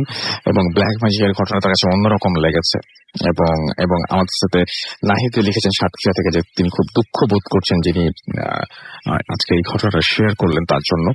আমাদের সাথে রয়েছেন দেখতে পাচ্ছি আরো অনেকেই। আবিদ আমাদের সাথে রয়েছেন ঢাকা ক্যান্টনমেন্ট থেকে, এবং তিনি নতুন একজন লিসেনার, এবং তিনি আমাদের সাথে আছেন। এবং আমি দেখতে পাচ্ছি যে আমাদের সাথে এছাড়াও রয়েছেন সুপ্রিয়। সেকেন্ড স্টোরিটা খুব অন্যরকম ছিল, জোস ছিল সেটা তিনি লিখেছেন। নাইম আমাদের সাথে লিখেছেন। এছাড়া আমাদের সাথে আছেন দেখতে পাচ্ছি হানিফ রাজশাহী থেকে, রুমিন আমাদের সাথে রয়েছেন শ্রীমঙ্গল থেকে। এবং ব্ল্যাক ম্যাজিকের ঘটনাটা তার কাছে ভালো লেগেছে। আমার কাছে মনে হয়েছে যে ব্ল্যাক ম্যাজিকের ঘটনাটা ভালো লেগেছে এই কথাটা মনে হয় প্রপার না। এটা শুনলে আসলে আমার যেটা মনে হয়েছে যে এটা এমন একটা জিনিস যে সবার উচিত যে এইটা নিয়ে আর কোনো মানে এই পথে আর কারো পা না বাড়ানো, সেটা আমার মনে হচ্ছে। এবং আপনারা যদি সামনে শুনতেন বা তাকে দেখতেন সামনে থেকে, তাহলে বুঝতে পারতেন যে তিনি কতটা মানে এই ব্যাপারটা নিয়ে কতটা মানে আপনি ভুল বোঝার পরে মানুষের যে ইয়ে থাকে সেটাই আমার কাছে মনে হয়েছে আর কি। এছাড়াও আমাদের সাথে আরো অনেকেই রয়েছেন, ফেসবুকে আমাদের সাথে আছেন দেখতে পাচ্ছি অনেকেই, এবং আমি দেখতে পাচ্ছি তাদের মধ্যে দু একজনের যদি লেখা আমি পড়ি। এবং আমাদেরকে লিখেছেন আমার আপন, লিখেছেন ভাইয়া আমার একটা ঘটনা আছে, কিভাবে পাঠাবো, আমি কাতারে থাকি, আমার ঘটনা কাতারে, আপনি ঘটনাটা রেকর্ড করে সরাসরি অডিও ক্লিপ পাঠিয়ে দিতে পারেন আমাদের কাছে। ইয়াকুব আমাদের সাথে আছেন, নরসিংদী থেকে শুনছেন তিনি। আরাফাত আমাদের সাথে আছেন, শিশি ঘোষ আমাদের সাথে রয়েছেন, খুব ভালো লাগছে লিখেছেন। কে এম রাজ্জাক আমাদের সাথে আছেন, আমাদের সাথে রয়েছেন হায়দার খন্দকার, এবং ঘটনাগুলো খুব সুন্দর, তিনি শুনছেন এই জন্য আমাদের সাথে আছেন তিনিও। এছাড়াও দেখতে পাচ্ছি আমাদের সাথে আছেন দীপ্ত, নাইম হাসান আমাদের সাথে আছেন, আমাদের সাথে আছেন দেখতে পাচ্ছি তানভীর মাহতাব। এছাড়াও আমাদের সাথে রয়েছেন দেখতে পাচ্ছি সন্ধানী আমি সহ আরো অনেকে। আমাদের যে রেডিও ফুর্তির পেজ, সেই পেজেও কিন্তু অনেকে আমাদেরকে লিখছেন এবং অনেকে আমাদের সাথে তাদের মতামত জানাচ্ছেন। এটা আমরা যদিও সারা সপ্তাহ জুড়েই পড়ি, এবং আজকেও আমি রিভিউ করছিলাম বেশ কিছু ইমেল। অনেকে দেখতে পাচ্ছি যে ঘটনা পাঠাতে চান, কিভাবে পাঠাবেন সেটা জানতে চান এখনো পর্যন্ত। তো আমার বলতে কোনো আপত্তি নেই, আমাদের ঘটনা পাঠানোর অ্যাড্রেসটা তো আপনাদের জানাই আছে, vodafoam@radiofurti.fm, এটা হচ্ছে অ্যাড্রেস। এখানে নাম, ঠিকানা এবং ফোন নাম্বার সহ আপনার জীবনে ঘটে যাওয়া সে ঘটনা লিখে পাঠিয়ে দেবেন আমাদেরকে। ঘটনার শুরুতে অবশ্যই উল্লেখ করবেন যে এই ঘটনাটা আপনি স্টুডিওতে এসে শেয়ার করতে চান, নাকি আপনি চান যে আপনার ঘটনা আমরা পড়ে শোনাই, এবং যারা দেশের বাইরে রয়েছেন তারা সরাসরি অডিও ক্লিপ পাঠিয়ে দিতে পারেন আমাদেরকে। আফরান সাদি লিখেছেন I want to do black magic. আমার কাছে মনে হয় যে এই ঘটনা শোনার পর যদি আপনার এই সিদ্ধান্ত হয়ে থাকে, তাহলে এটা খুবই ভুল একটা সিদ্ধান্ত নেওয়া হবে। এবং আমি জানি না যে আপনি এটা কেন লিখেছেন, আপনি আসলে করতে চান এই জন্য লিখেছেন, নাকি আপনার এটা আমি পড়ি এই জন্য লিখেছেন, আই ডোন্ট নো। বাট যদি বলি যে আপনি আসলে যদি এরকম সিদ্ধান্ত নিয়ে থাকেন, তাহলে অবশ্যই ভুল করেছেন। এছাড়া আমাদেরকে সাহিদ ইব্রাহিম আমাদের সাথে আছেন, আমাদের সাথে রয়েছেন হাফিজুর রহমান মিজান, এবং আমাদেরকে রয়েছেন দেখতে পাচ্ছি আমাদের সাথে এখানে আছেন সোহাগ, এবং তিনি বলছেন সরি লেট করে ফেললাম। এছাড়াও আমাদের সাথে আছেন দেখতে পাচ্ছি জীবন। এছাড়াও আমাদের সাথে রয়েছে দেখতে পাচ্ছি নাজমুল, এবং আমাদেরকে বলছেন যে জীবন ফিকশন, আমাদের বলছেন ভাই রাজুকে একটু বুঝান, তাকে সে ব্ল্যাক ম্যাজিক শিখতে চায়, ওকে বললেও শোনে না। আমার মনে হয় যে এই ঘটনাটা আপনি মানে এটার পরিণতি, এই যিনি আমাদের সাথে ঘটনাটা শেয়ার করছেন তার জীবনের পরিণতি বললে যে কেউ এটা থেকে দূরে থাকার চেষ্টা করবেন। কারণ এটা না মানে আমরা মানে কি বলবো যে আমরা কেন জানো যে সমস্ত ব্যাপার মানুষ নিষেধ করে, সেই সমস্ত ব্যাপারে আমাদের আগ্রহ অনেক বেশি থাকে, বাট সেগুলো নিষেধ করে এটা আমরা কোনো সময় ভাবি না যে ওইটা করলে আমার ক্ষতি হবে বলেই ওই জিনিসটা নিষেধ করছেন। আপনাকে যে খাবারটা খেতে নিষেধ করবেন যে এই খাবারটা শরীরের জন্য ভালো না, আপনি দেখবেন যে ওইটার প্রতি আপনার আগ্রহ বেশি থাকে। কেন আমি জানি না, কিন্তু এই নিষেধ করার কারণটা কিন্তু এটাই যে আপনার ওইটাতে ক্ষতি আছে, শুধু লাভ কিছু নেই। আমাদের সাথে আছেন দেখতে পাচ্ছি রামপ্রসাদ মন্ডল, ভয় পাচ্ছি না কেন, এই প্রশ্নের উত্তর শুধুমাত্র আপনি আপনাকে দিতে পারবেন। আমরা এটা একেবারে অপারগ দিতে। এসকে তবে আমরা চেষ্টা করছি এটুকু বলতে পারি। ইনাম সুলতান আমাদের সাথে আছেন, আমাদের সাথে রয়েছেন দেখতে পাচ্ছি রাসেল মাহমুদ, এছাড়াও শহীদ ইব্রাহিম আমাদের সাথে রয়েছেন, এসকে সুমন সহ আরো অনেকে আমাদের সাথে আছেন। আমরা ছোট্ট বিরতিতে নেই এবং বিরতির পরে আবারও ফিরে আসি নতুন অতিথি নিয়ে। সেই পর্যন্ত আশা করছি আমাদের সঙ্গেই থাকবেন। Stay tuned for you.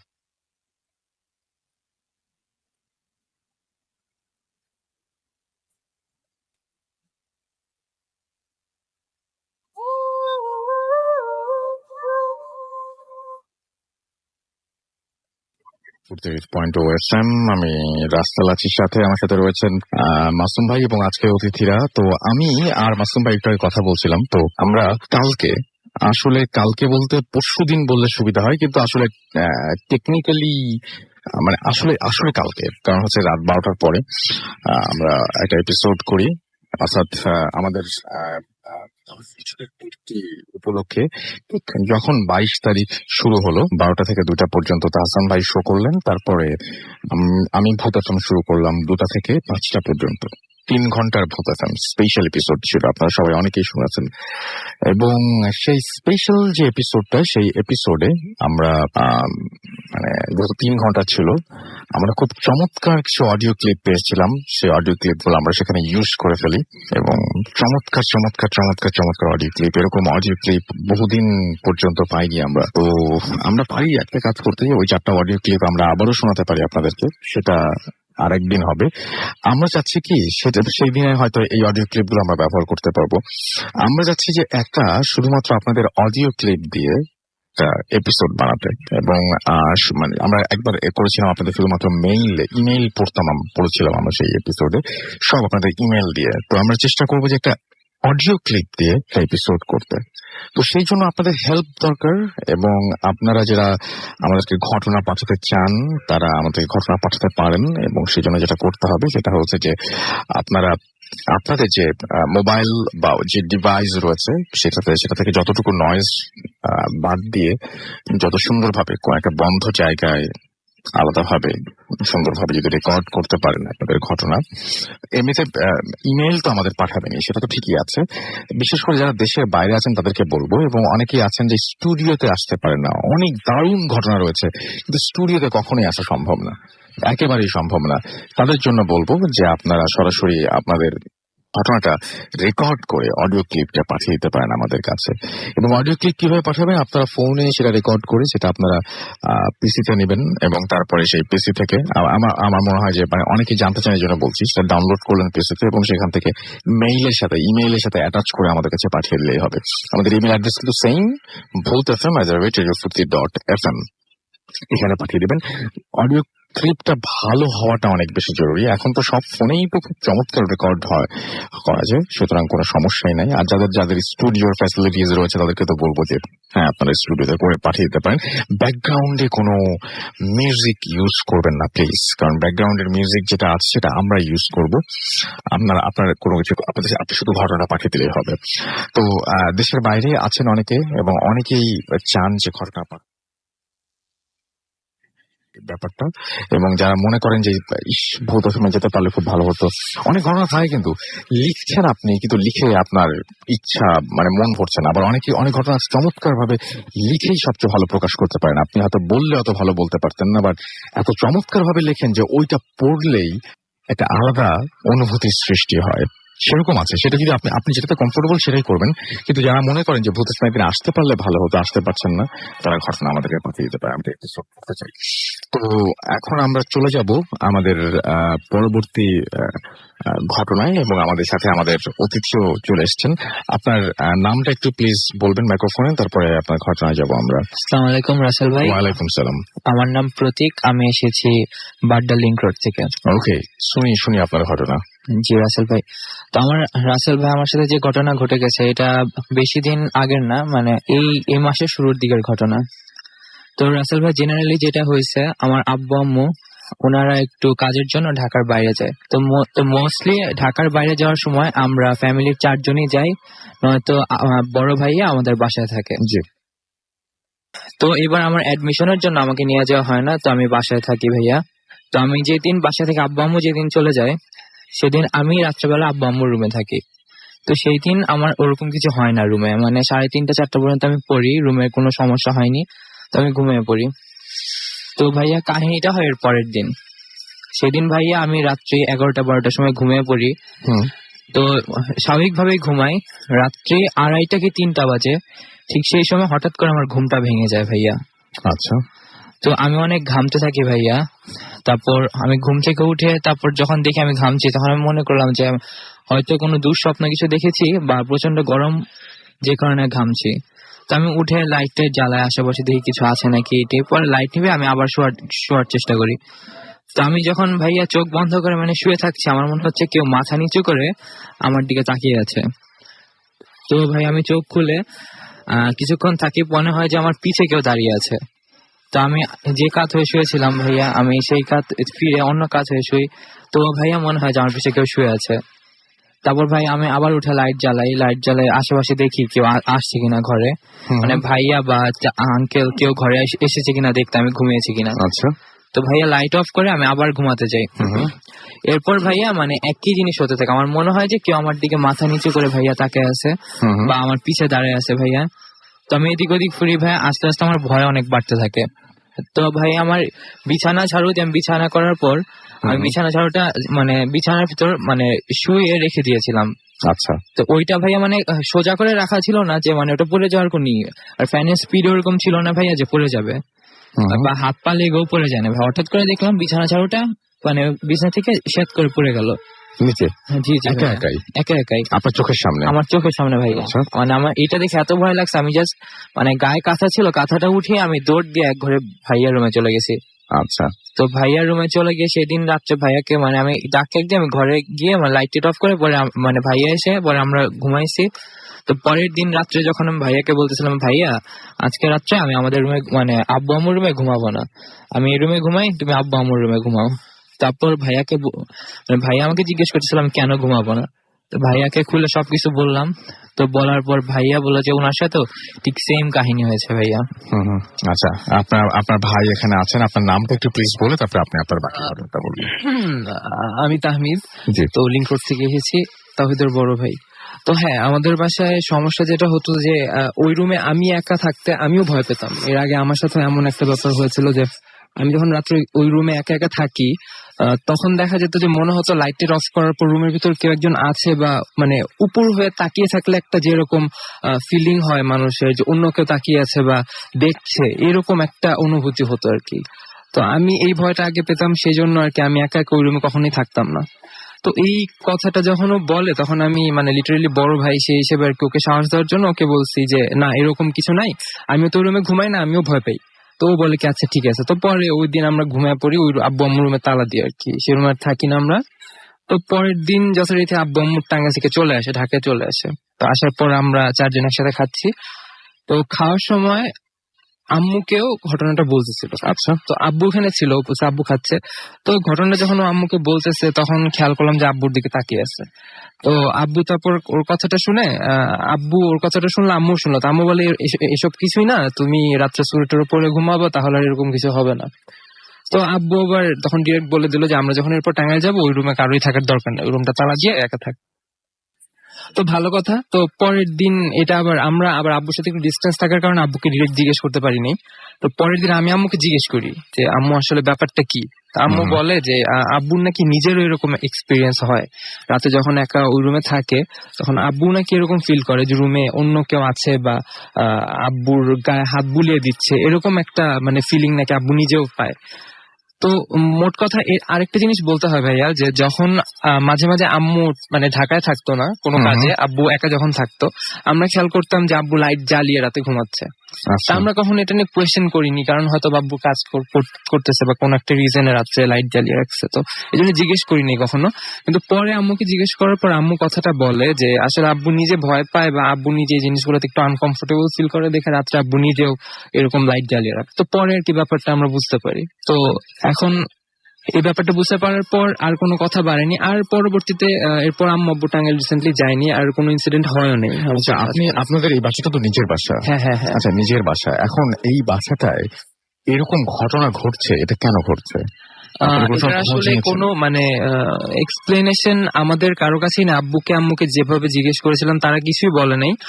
তো এতটুকু বলতে পারি যে আব্বু আম্মু যে রুমে থাকে এই রুমে আমার দাদি মারা যায়। আচ্ছা, আমার দাদি মারা যায় এই রুমেই মারা গিয়েছিল ঠিক রাত্রি 3:30 4টার দিকে। এরকম একটা টাইমে ক্যান্সারে মারা গিয়েছিল। তো আমাদের একটা টাইমে আমার আব্বু অনেক সিক হয়ে গিয়েছিল, আব্বুর অনেক বড় একটা ব্যাকবোনের অপারেশন হয়। তো তার আগে আব্বু যখন সিক হয়ে যায় তখন দেখা যায় যে একটা মানুষ যখন অসুস্থ হয় তখন মোটামুটি অনেকেই সাজেস্ট করে যে এটা কি কোনো কুফুরি কালাম কিনা বা কেউ করছে কিনা, ডাক্তারের দেখানোর পাশাপাশি এরকম অনেকেই সাজেশন দেয়। তো ওরকম একজন হুজুর দেখানো হয়েছিল। তো আমাদের বাসায় একটা নিম গাছ আছে, আপনাকে বলতে ভুলে গেছি। তো তখন যখন এইভাবে কনসাল্ট করে একজন হুজুরের সাথে, উনি আমাদের বাসায় আসেন। আসার পর তারপর এইসব জিনিস যা সব প্রসিডিওর থাকে এগুলো করার পর আমাদের নিম গাছে একটা তাবিজ পাওয়া যায়, আরেকটা তাবিজ পাওয়া যায়। আমাদের আব্বু আম্মু আরেকটা রুমে থাকতেন, তখন দাদি মারা যাওয়ার পর রুম শিফট করেন তারা। আগে যে রুমটা থাকতেন সেই রুমে একটা শোকেস ছিল। সেই শোকেসের ঠিক নিচু একটা জায়গা যেখানে আর কি মানে শোকেসটা রাখা হয়, মানে নিচু জায়গায় যেখানে হাত দেওয়া পসিবল না, নর্মালি শোকেসে যদি উল্টানো না হয়। এটার নিচে একটা তাবিজ পাওয়া যায়, ওটা পরে শোকেসটা উঠানো হয়, উঠানোর পর নিচে থেকে তাবিজটা বের হয়। এরকম দুইটা তাবিজ পাওয়া যায়। মানে শোকেস আপনারা নড়াননি না? এটা অ্যাকচুয়ালি আব্বুদের মানে আব্বুরা বিয়ের পর ওই রুমেই ছিল, ওটা ওই প্লেসেই ছিল মোটামুটি 10-15 বছর।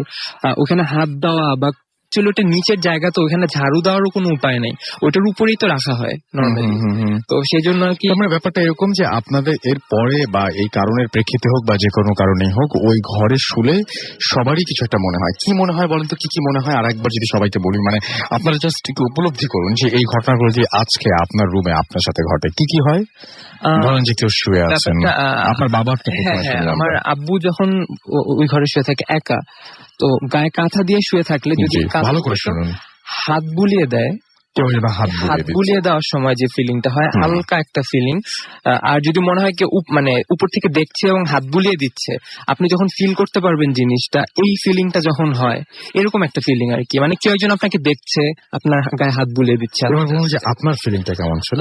আর আমার ফিলিংটা একটু ডিফারেন্ট ছিল। আমি যখন ওই রুমে থাকতাম আমার মনে হতো যে রুমের ভিতরে আমি ছাড়া অন্য কেউ একজন আছে, এটা আমি অনুভব করতাম। এবং সেম আমার ছোট ভাই এই একই জিনিস অনুভব করে, বাট আমরা আমাদের গায়ে কোনো টাচ কোনো স্পর্শ পাইনি। বাট যে কাত হয়েই ঘুমাই, যেদিকেই তাকাই, আমাদের মনে হয় উল্টো পাশে কেউ না কেউ একজন আছে। সামনাসামনি কিছু দেখতে পারি নাই। আমার সাথে কখনো যে ঝাড়ু পড়ে যাওয়া এই টাইপের কিছু হয়নি, যেটা ওর সাথে হয়েছে, কারণ অনেক বেশি ভয় পাইছিল, কিন্তু আমার সাথে এরকম কিছু হয়নি।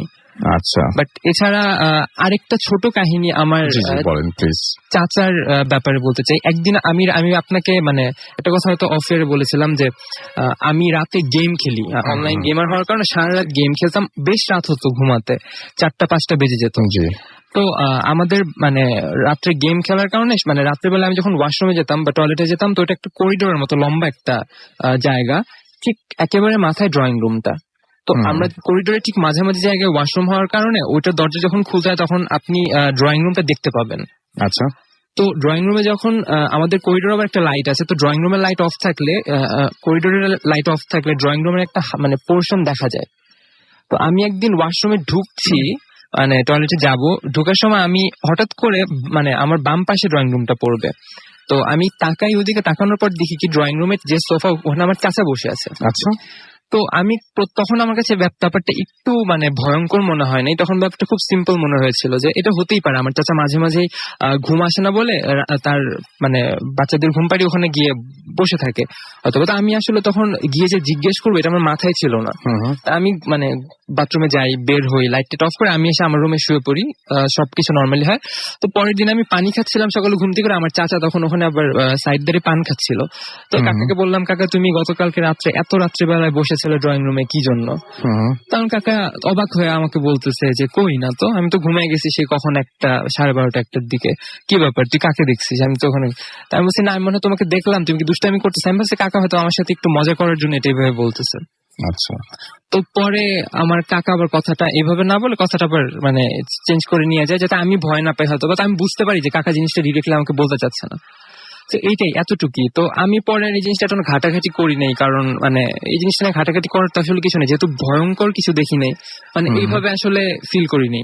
আর ওই ড্রয়িং রুমে আমার দাদি মারা যাওয়ার পর দাদির খাটিয়া রাখা ছিল, তো ওই ঘরে আর কি এরকম মানে এই দুটো জায়গায় মোটামুটি এই দুটো জিনিস আমি আমার পার্সোনালি এক্সপিরিয়েন্স। আচ্ছা, আর এটা ছাড়া আরেকটা এক্সপিরিয়েন্স আছে, সেটা যদি হ্যাঁ বলেন, একদম শেষ করে ফেলি আমরা এটা। আচ্ছা আচ্ছা, তো সময়টা ছিল 2013 সাল, রোজার সময়, দিন ছিল শুক্রবার। সেদিন রাতে আমি ভূত এফএম শুনি। জি জি। সারা রাত গেম খেলার কারণে আমি যে কাজটা করতাম, যে গেম খেলে একেবারে সেহেরি করে সকালবেলায় ফজরের নামাজটা পড়ে তারপর একেবারে ঘুমাতে যেতাম। তো দেখা যায় যেটা, যে রোজার মাঝামাঝি সময় 15-20 রোজার দিকের কাহিনী ছিল এটা, আমার এক্সাক্ট ডেট আর টাইমটা মনে নাই।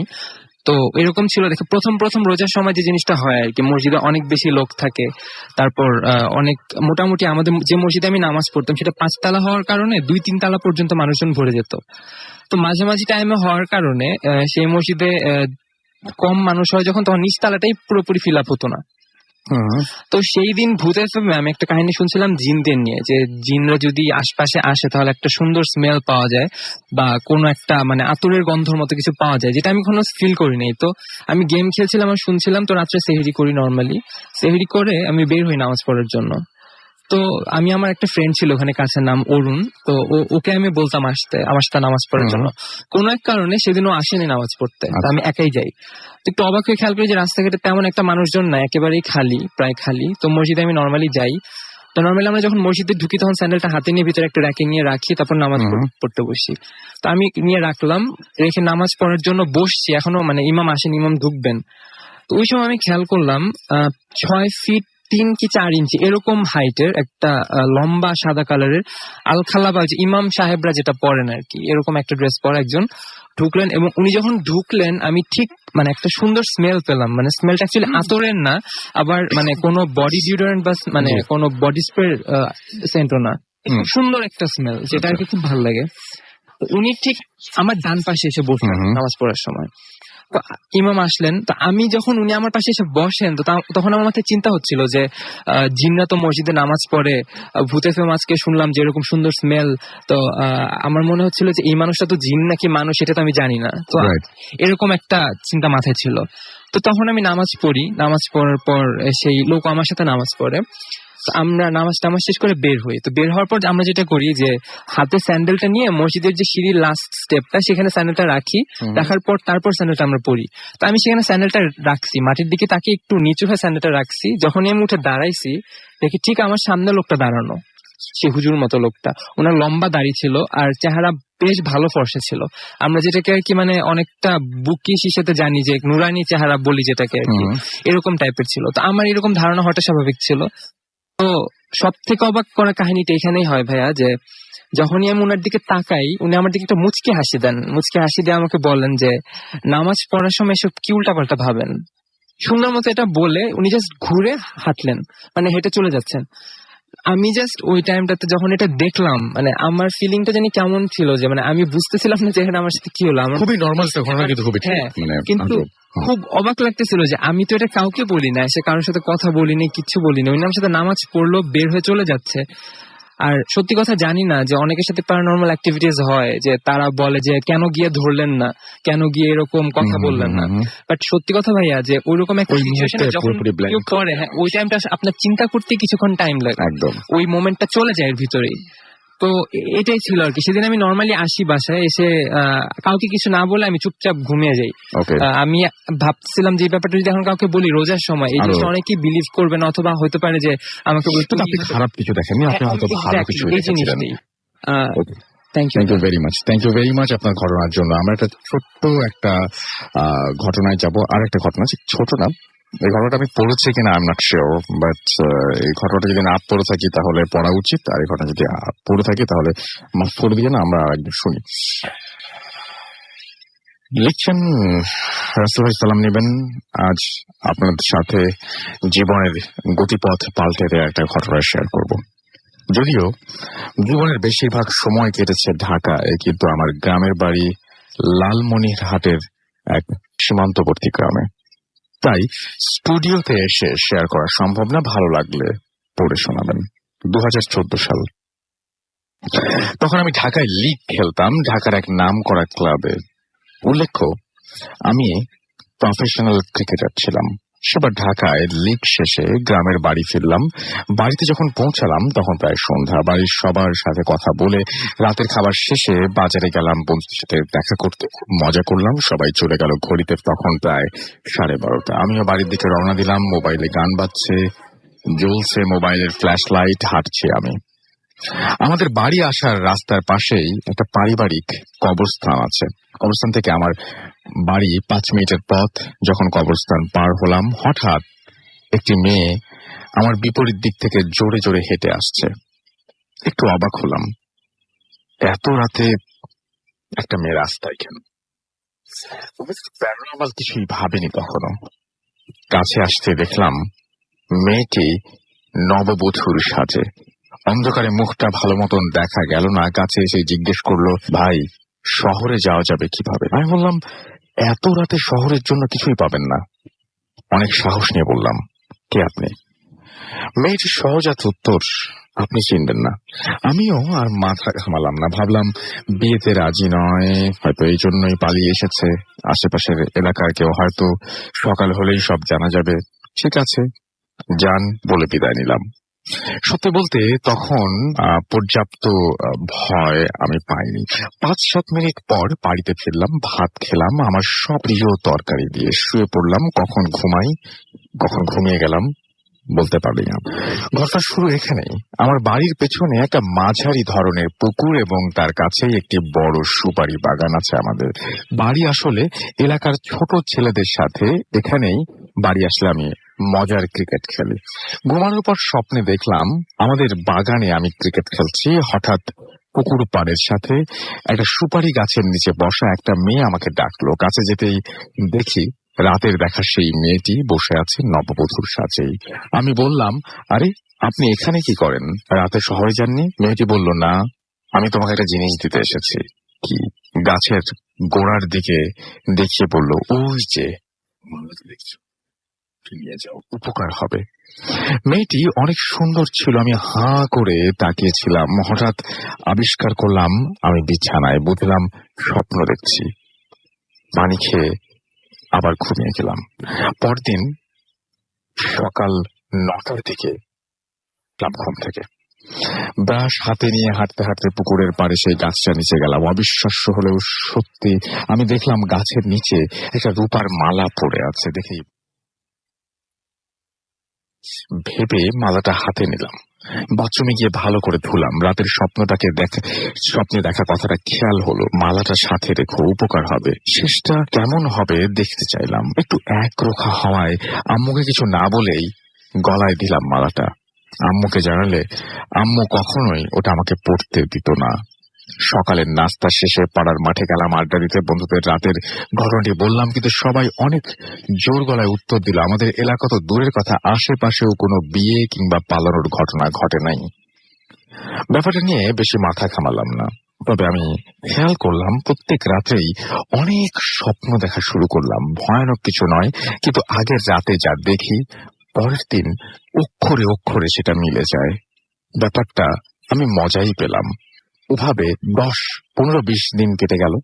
একদিন দুপুরে খেতে বসে আম্মুকে আমার স্বপ্নের ব্যাপারটা জানালাম আর বললাম, দেখো, আজ খালামণি আসবে আমাদের বাসায়। সত্যিই খালামণি আসলো, কিন্তু আম্মু আমাকে নিয়ে টেনশন শুরু করলো। কয়েকদিন পর আমি নিষেধ করা সত্ত্বেও আম্মু একজন দরবেশ টাইপ মানুষ আনলেন বাসায়। অনেক কিছু পরীক্ষা করে দরবেশ বাবা বললেন ওকে পরি আসর করেছে। তিনি আমাকে মালাটি খুলে রাখতে বললেন আর 3 দিনের মাথায় কোনো নদীতে ফেলে দিতে বললেন। আমাদের পুরো বাড়িটা বন্ধ করে দিলেন সেদিন।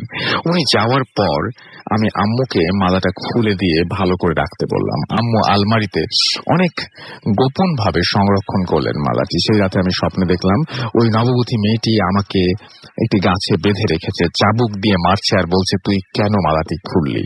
আমি তো কোনো অত উপকার করতে চেয়েছিলাম এবং আমি বিয়ে করতে চেয়েছিলাম, কিন্তু তুই তা শুনলি না, এখন তোকে আমি মেরে ফেলবো। আমার যতটুকু মনে পড়ে মেয়েটার আশেপাশে সাদা ধবধবে অনেক লোক ছিল, তারা কি যেন বলা বলি করছিল, কিন্তু আমি তাদের কোনো কিছুই বুঝি নাই, শুধু মেয়েটার কথাই বুঝেছি। প্রচন্ড প্রহার আর মৃত্যুর ভয়ে আমি অজ্ঞান হয়ে যাই। আমার জ্ঞান ফিরে তখন আমি দেখি আমি হাসপাতালের বেডে শুয়ে আছি, আমার সারা শরীরে অসংখ্য মারের দাগ, ডান হাতটা প্রায় অবশ। 6 দিন পর আমাকে বাসায় আনা হয়। আমার আম্মুর কাছে যা শুনি তা এরকম, সেদিন রাতে ঘুমাতে যাওয়ার পর সকালে অনেক ডাকাডাকির পর আমাকে উঠতে না দেখে ঘরের দরজা ভেঙে ফেলা হয়। ঘরের দরজা জানালা সব ঠিক থাকলেও আমি ঘরে ছিলাম না, কিন্তু আমার ঘর থেকে বের হওয়ার দ্বিতীয় কোনো রাস্তাও ছিল না। পরে সব জায়গায় খোঁজ নিয়ে আমাকে কোথাও না পেয়ে আমার মা আবার সেই নাম করা দরবেশ বাবার শরণাপন্ন হন। দরবেশ বাবা আমার মাকে বলেন বললে আমাকে নিয়ে গেছে, আর আমাকে ফিরিয়ে আনার উপায় হলো আমার জীবনের একটি ক্ষতি মেনে নেয়া। আমার জীবনে আমাকে বিয়ে দেওয়া যাবে না এবং আমার শরীরের যে কোনো একটি অঙ্গ অচল হয়ে যাবে। নিরুপায় হয়ে আমার মা 2 নাম্বার তাই বেছে নিলেন। এরপর আমি নিখোঁজ হওয়ায় তৃতীয় সকালে অজ্ঞান অবস্থায় বাসার ছাদে আমাকে পাওয়া যায়। আমি বাড়িতে আসার পর অনেক তাবিজ কবজ বেঁধে দেওয়া হয় আমাকে আমার শরীরের বিভিন্ন অংশে। এরপর আর খারাপ কিছু ঘটেনি, কিন্তু আমি প্রায়ই আমার সাথে দ্বিতীয় কারো অস্তিত্ব অনুভব করি। কিন্তু আমি হারিয়েছি আমার ডান হাত, যে জন্য বিদায় দিতে হয়েছে আমার সম্ভাবনাময় ক্রিকেট থেকে। অনেক চিকিৎসার পর এখন হাতের অবস্থা কিছুটা ভালো, কিন্তু ডাক্তার বলেছে আরো মাস 6 লাগবে সম্পূর্ণ সুস্থ হতে। কিন্তু দরবেশ বাবা বলেছেন পরীর কার্যকারিতা আরো 8 মাস পর শেষ হবে, তারপর আল্লাহ চাইলে আমি আবার সুস্থ হব। সবাই দোয়া করবেন যেন আবার ফিরতে পারি ক্রিকেটে। আল্লাহ হাফিজ। শোভন লিখেছেন এই ঘটনাটি, একজন ক্রিকেটারের কাহিনী। এবং আমরা চাই যে বাংলাদেশের যে কোনো ক্রিকেটার যারা ক্রিকেট নিয়ে আছেন তাদের সবাই ক্রিকেটে ফিরে আসবেন, এটাই আমরা আশা করবো। শোভন ফিরে আসবেন এবং শোভন অনেক দূরে থাকেন, ঢাকা থেকে সীমান্তবর্তী একটা এলাকায় লালমনিরহাট, সেখান থেকে এই ঘটনাটা পাঠানোর জন্য আপনাকে অসংখ্য ধন্যবাদ। এবং আমরা দোয়া করছি আল্লাহর কাছে যে আপনি যেন আবারও সুস্থ হয়ে ক্রিকেটে ফিরে আসেন, এবং আশা করবো সেটা। এবং আমাদের অবশ্যই ইমেইল করে জানাবেন যদি আপনি সুস্থ হন, এবং আপনার সুস্থতার পরে আমাদের জানাবেন সেটা। আমরা চলে যাচ্ছি একটা ছোট্ট বিরতির পরে আবারও ফিরে আসবো। সেই পর্যন্ত আশা করছি আমাদের সঙ্গেই থাকবেন, কোথাও যাবেন না। এবং তার আগে জানিয়ে দিই আমাদের SMS করতে হলে মোবাইলের মেসেজ অপশনে গিয়ে টাইপ করতে হবে ফুর্তি, FORTI ফুর্তি, স্পেস দিয়ে লিখতে হবে আপনার নাম, স্পেস দিয়ে আপনার মেসেজ পাঠিয়ে দিতে হবে 9840 নাম্বারে।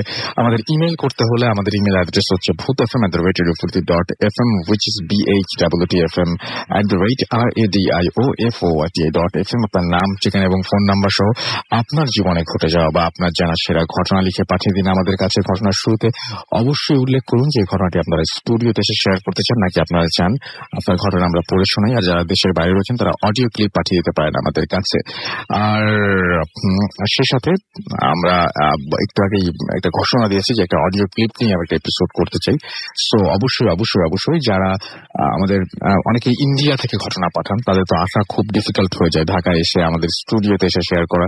তাদেরকে বলছি, যারা আমাদের দেশে প্রবাসী ভাই বোনেরা রয়েছেন তাদেরকে বলবো, এবং পৃথিবীর যেখানেই বাঙালি রয়েছেন তাদের সবাইকে বলবো যে আপনারা আপনাদের ঘটনা লিখে পাঠিয়ে দিন অথবা রেকর্ড করে পাঠিয়ে দিন আমাদের কাছে।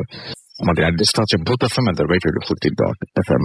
চলে যাচ্ছি একটা ছোট্ট বিরতিতে, ফিরে আসবো একটু পরে। সেই পর্যন্ত আমাদের সঙ্গেই থাকুন। স্টে টিউনড, রেডিও ফুর্তি, এন্ড ডোন্ট স্টপ দ্য ফুর্তি। Bhoot FM, the night on the line.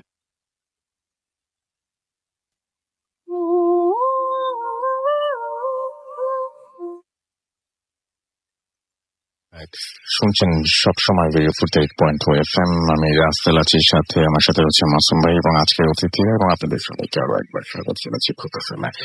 এবং আমাদের সঙ্গে এই মুহূর্তে আরো একজন অতিথি যোগ দিয়েছেন আমাদের। তার আগে বলি যে প্রান্তিক আমাদের থেকে লিখছেন যে ভালো লাগছে, ভয় লাগছে, রাজশাহী থেকে লিখেছেন। মনিরা আমাদের সাথে আছেন, আমাদের সাথে রয়েছেন, এবং তিনি ভূত FM-এর সাথে রয়েছেন সবসময়, সেটা লিখেছেন। তন্ময় ফার্মগেট থেকে লিখেছেন এবং তিনি আমাদের সাথে আছেন। আমির হোসেন আমাদের সাথে আছেন গাজীপুর থেকে। সানি আল হক আমাদের সাথে ঢাকা থেকে আছেন। এছাড়াও আমাদের সাথে রয়েছেন এমডি ইমরান এবং বৃষ্টি। এছাড়াও শোভন আমাদের সাথে আছেন। এছাড়াও আমাদের সাথে রয়েছে শোভন নাম লিখে অনেকগুলো জিজ্ঞাসাবোধক চিহ্ন দিয়েছেন, আমি জানি না কেন। সাগর লুনা খুলনা থেকে আমাদের সাথে রয়েছেন এবং আমাদের সাথে রয়েছেন দেখতে পাচ্ছি ফুর্তি তানভীর। এছাড়াও আমাদের সাথে রয়েছেন দেখতে পাচ্ছি মুগ্ধা থেকে, ময়মনসিং থেকে, ভূত এফএম মিস করা যায় না তাই লিখেছেন। আমার সাথে রয়েছেন দেখতে পাচ্ছি চাঁপাইনবাবগঞ্জ থেকে মেহেদি হাসান এমিল এবং আমাদের সাথে রয়েছেন দেখতে পাচ্ছি অর্ঘ এবং সিলেট থেকে আছেন শামীম রন্তু। আমাদের সাথে রয়েছেন খুলনা নেভি ক্যাম্প থেকে। আমার সাথে রয়েছেন শাহান খিলগাঁও থেকে। এছাড়াও আমার সাথে আলভি রয়েছেন। আমার সাথে রয়েছেন সোহাগ বাগেরহাট থেকে। হাসান আমাদের সাথে রয়েছেন। আমার সাথে রয়েছেন রতন রাজশাহী থেকে। ফাগুন আমাদের সাথে রয়েছেন। আমার সাথে রয়েছেন দেখতে পাচ্ছি আশরাফ হবিগঞ্জ থেকে। এস এইচ আবরার আমাদের সাথে রয়েছেন। আমার সাথে রয়েছেন রাজীব এবং লোপার রামপুরা থেকে। আমার সাথে রয়েছেন দেখতে পাচ্ছি খুলনা থেকে আনোয়ার এবং তার ওয়াইফ আফরিন এবং তারা লিখেছেন belated happy birthday to radio ফুর্তি। এবং আমাদের সাথে রয়েছেন দেখতে পাচ্ছি রুমিন শ্রীমঙ্গল থেকে এবং রিগার্ডিং ব্ল্যাক ম্যাজিক স্টোরি তিনি লিখেছেন রাসেল ভাই। তিনি বলছেন যে তাকে না ভুল বুঝতে, এবং তিনি বলছেন যে ভয়ের ভালো লাগা এরকম একটা ভালো লেগেছে তার কাছে। মানে ভয় লাগাটা সেইটা ভালো লেগেছে আর কি, এই পার্টটা ভালো লেগেছে আর কি। বাট ব্ল্যাক ম্যাজিক পছন্দ না সেটাই মনে হয় বুঝতে দিচ্ছেন। তানজিম আমাদেরকে SMS করেছেন সিলেট থেকে। এছাড়া আমার সাথে SMS করেছেন দেখতে পাচ্ছি নাহিন, খুব ভয় লাগছে। ইমতিয়াজ করিম আমাদের সাথে আছেন। আমাদের সাথে রয়েছেন দেখতে পাচ্ছি মুস্তাফিজ বাড্ডা থেকে। এছাড়া আমার সাথে রয়েছেন কিশোরগঞ্জ থেকে। আমার সাথে রয়েছেন আলভি। এছাড়া আমার সাথে হামিম রয়েছেন, শাহিন রয়েছেন আমাদের সাথে। আমার সাথে রয়েছেন রুবি হাতির ঝিল থেকে। আরো অনেকে আমাদের সাথে রয়েছেন। আপনি যদি থাকতে চান তাহলে মোবাইলের মেসেজ অপশনে টাইপ করুন ফুর্তি FORTI ফুর্তি, স্পেস দিয়ে লিখুন আপনার নাম, স্পেস দিয়ে আপনার মেসেজ, পাঠিয়ে দিন 9840 নাম্বারে। আমাদের ইমেল অ্যাড্রেসটা আপনারা জেনে নেন। আমাদের ইমেল অ্যাড্রেস হচ্ছে bhotfm@radiofurti.fm which is BHWTFM@radiofurti.fm। আপনার নাম, ঠিকানা এবং ফোন নাম্বার সহ আপনার জীবনে ঘটে যাওয়া বা আপনার জানা সেরা ঘটনা লিখে পাঠিয়ে দিন আমাদের কাছে। ঘটনার শুরুতে অবশ্যই উল্লেখ করুন যে ঘটনাটি আপনি স্টুডিওতে এসে শেয়ার করতে চান নাকি আপনি চান আপনার ঘটনা আমরা পড়ে শোনাই। ফেসবুকে অনেকেই আমাদের সাথে রয়েছেন এবং আমি দেখতে পাচ্ছি যে ফেসবুকে আমাদের সাথে আছেন আমাদের সাথে রয়েছেন আকবর হোসেন। এছাড়া আমাদের সাথে রয়েছেন দেখতে পাচ্ছি রাজকুমার, আমাদের সাথে আছেন দেখতে পাচ্ছি এছাড়াও ইনোসেন্ট প্রিন্স। এছাড়াও আমাদের সাথে রয়েছেন দেখতে পাচ্ছি সাকলাইন আহমেদ। এছাড়াও আমাদের সাথে আছেন সাইল। এছাড়াও আমাদের সাথে রয়েছেন দেখতে পাচ্ছি রৌফ।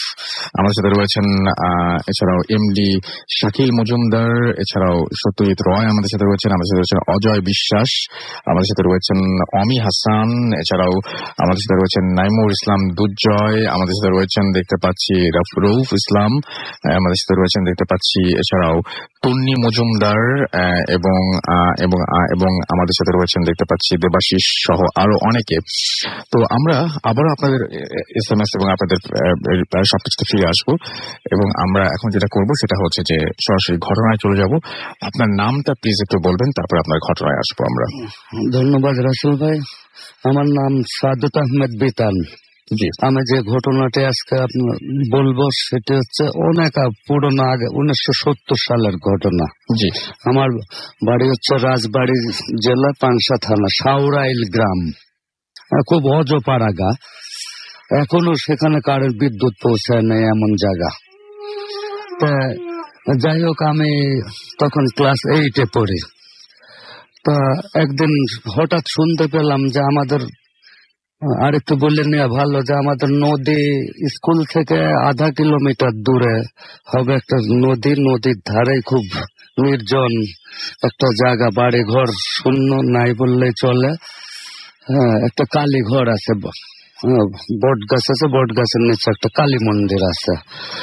তো মন্দিরটা যেহেতু মনে হয় খুব পূজা টুজা খুব একটা করা হয় না, অবহেলিত, ময়লা টয়লা ধরে অপরিষ্কার একটা পরিবেশ।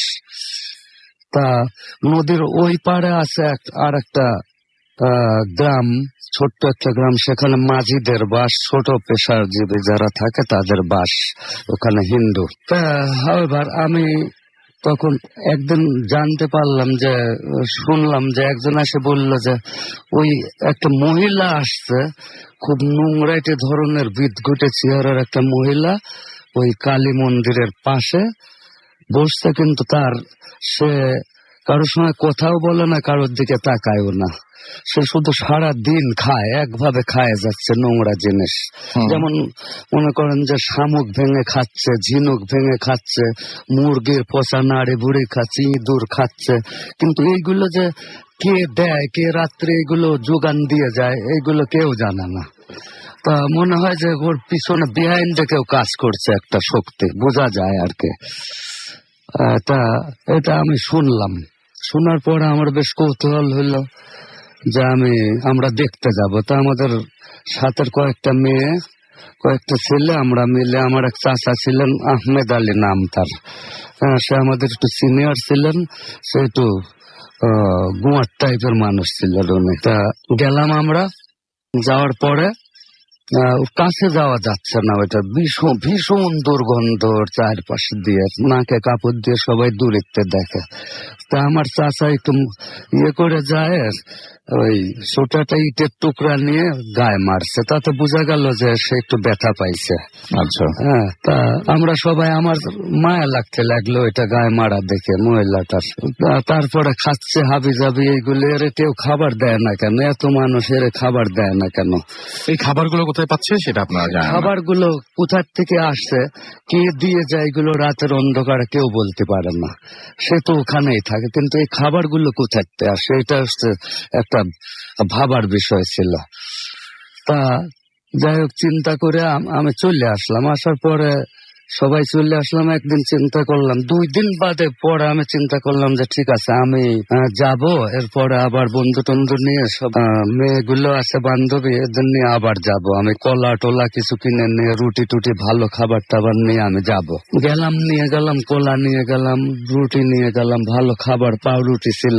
এই যে আপনি খাওয়াচ্ছিলেন, এটা কেন খাওয়াচ্ছিলেন? মানে আপনার খারাপ লাগছিল? আমার খারাপ লাগছিল যে তখন তো একেবারে তরুণ বয়স, অল্প বয়স, কাঁচা মন, একটু খারাপ মায়া লাগছিল আমার কাছে। তা আমি নিয়ে গেলাম। আমরা যাওয়ার পরে ওরা সবাই দূরে আছে, আমি নাকে কাপড় দিয়ে ওইগুলোর সামনে দিলাম ঢিল ছুঁড়ে। দেখি যে সে ওই ইয়েগুলো খাচ্ছে, ছোট ছোট শামুক, ইটের পর রাখে আর একটা ইট দিয়ে ভাঙে ওই শামুকটার ভিতরের অংশগুলো খাচ্ছে। তো নাকে কাপড় দিয়ে ওর সামনে ওইটা ফেললাম, ইটের উপর পড়লো। পড়ার পরে ওই কলা রুটি নিয়ে এসে ফেলে দিল, চাইলে উপর দিয়ে, মাথার উপর দিয়ে, পিছনে। আচ্ছা, ওটা ইগনোর করলো, খাবে না সে। তা তখন আমার একটু মেজাজ খারাপ হইলো, তখন আমি একটু ধমকের সুরেই বললাম যে পিশাচিনী ডাকিনি, ভালো জিনিস খাবি না, পচা ঢোসা জিনিস খাচ্ছিস, ফকিন্নি কোথাকার। হ্যাঁ, ভালো জিনিস মুখে স্বাদ লাগে না, এমন একটু গালের সুরে আমি বললাম। বলার পরে সে খুব, সবচেয়ে বড় আশ্চর্য ব্যাপার হলো, কেউ তার চেহারা দেখে না, সবসময় মাথা নিচু করেই খায়। তখন সে একটু আমার দিক তাকাইলো, তাকানোর পরে আমি 2 হাত পিছয়ে গেলাম তার চেহারাটা দেখে, লাভ দিয়ে। তার চোখ দেখে, যে কোটরের ভিতর চোখ, হাতগুলো সেই লিকলিকে হাত, নখড়লা হাত, নোংরা, আমার দিকে তো তাকাইলো। সবচেয়ে বড় মজার ব্যাপার হচ্ছে, সে যে কথা বললো, মেয়ে মানুষ, কথাটা ছিল তার নজাল এবং পুরুষের কণ্ঠ। পুরুষের কণ্ঠ, কথাটা জাস্ট এরকম বললো। আমার এখনো মনে আছে, হাসি দিয়ে, যে তোরটাও খাবো। হ্যাঁ, তখন আমি আরো ভয় পেয়ে গেলাম যে কি রে, মেয়ে লোকের গলা পুরুষ মানুষের মতো কেন, আবার নাকে নাকে। তা চিন্তা করে আমি পিছু আসলাম। তখন তো অত কম বয়স, অত তো আর পড়তে, ব্যাপারটা আমার উপরে খুব প্রভাব ফেলছিল। তা আমি ওইটা নিয়ে ভাবছিলাম। তারপরে রাত্রে আমি শুয়েছি, ওই দিন রাত্রে আমি শুয়েছি, এবং আমরা 2 ভাই, আমার ছোট এক ভাই ছিল কোচি নাম তার, আমরা 2 জন দাদির কাছে কোলের ভিতর শোয়ার জন্য আমরা একটু ঝগড়া করতাম, ডেলি এটা হইতো। তো দাদি ডেলি করতেন কি, মাঝে শুয়ে আমাদের সাইডে দিতেন। তো দাদি মাঝে শুয়ে আছে, আমি চিন্তা করতে করতে ওই ব্যাপার নিয়ে ভাবছিলাম। তখন একটু একটু তন্দ্রা আসলো আমার, ঘুমও না আবার জাগাও না। তখন 12টা পার হয়ে গেছে রাত। বেশ হালকা হালকা আলো, জানলা খোলা, আপনার জানলাগুলো ছিল হালের একরকম জাতীয় স্টিলের, ওইটা দিয়ে ইয়ে করা, ভাঙানো। বেশ ছোট ছোট ফাঁক, 4-5 ইঞ্চি 6 ইঞ্চি ফাঁক ফাঁক ছিল। এটা শুইছি আর এমন ঠিক 12টার পরে ঘুমের ভাব আসছে। তখন দেখি যে আমার মুখের উপর দিয়ে পেটের উপর একটা হাত, আচ্ছা, আসে আমার।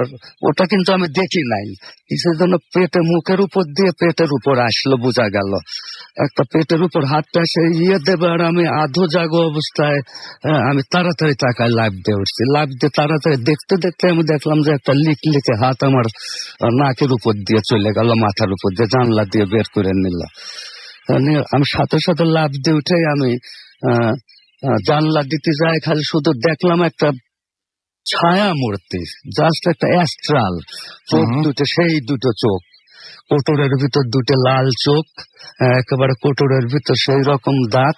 সেই পিছায় গেল, এটা পিছার মানে সে পিছায় যাইতে যাইতে আমি জানলাটা দিয়ে দিলাম, খট করে দিয়ে দাদির কাছে বললাম কাঁপতে কাঁপতে, দাদি এই অবস্থা দেখেন। তখন দাদি বললেন যে না, ও কিছু না, দোয়া পরে আয়তাল করছি, পরে শুয়ে পড়, আমি তোরে ঝেড়ে দিচ্ছি ফু দিয়ে। তারপর শুয়ে থাকলাম। শুয়ে আমার আর ঘুম হইল না, সারা রাত আমি চিন্তা করতেছি, একটু শয়তানের চিন্তা। তখন মানে আমাদের ফ্যামিলিটা ছিল খুব নাম করা ডাক সাইটের ফ্যামিলি, মোটামুটি সবাই ভয় পাইতো গ্রামের।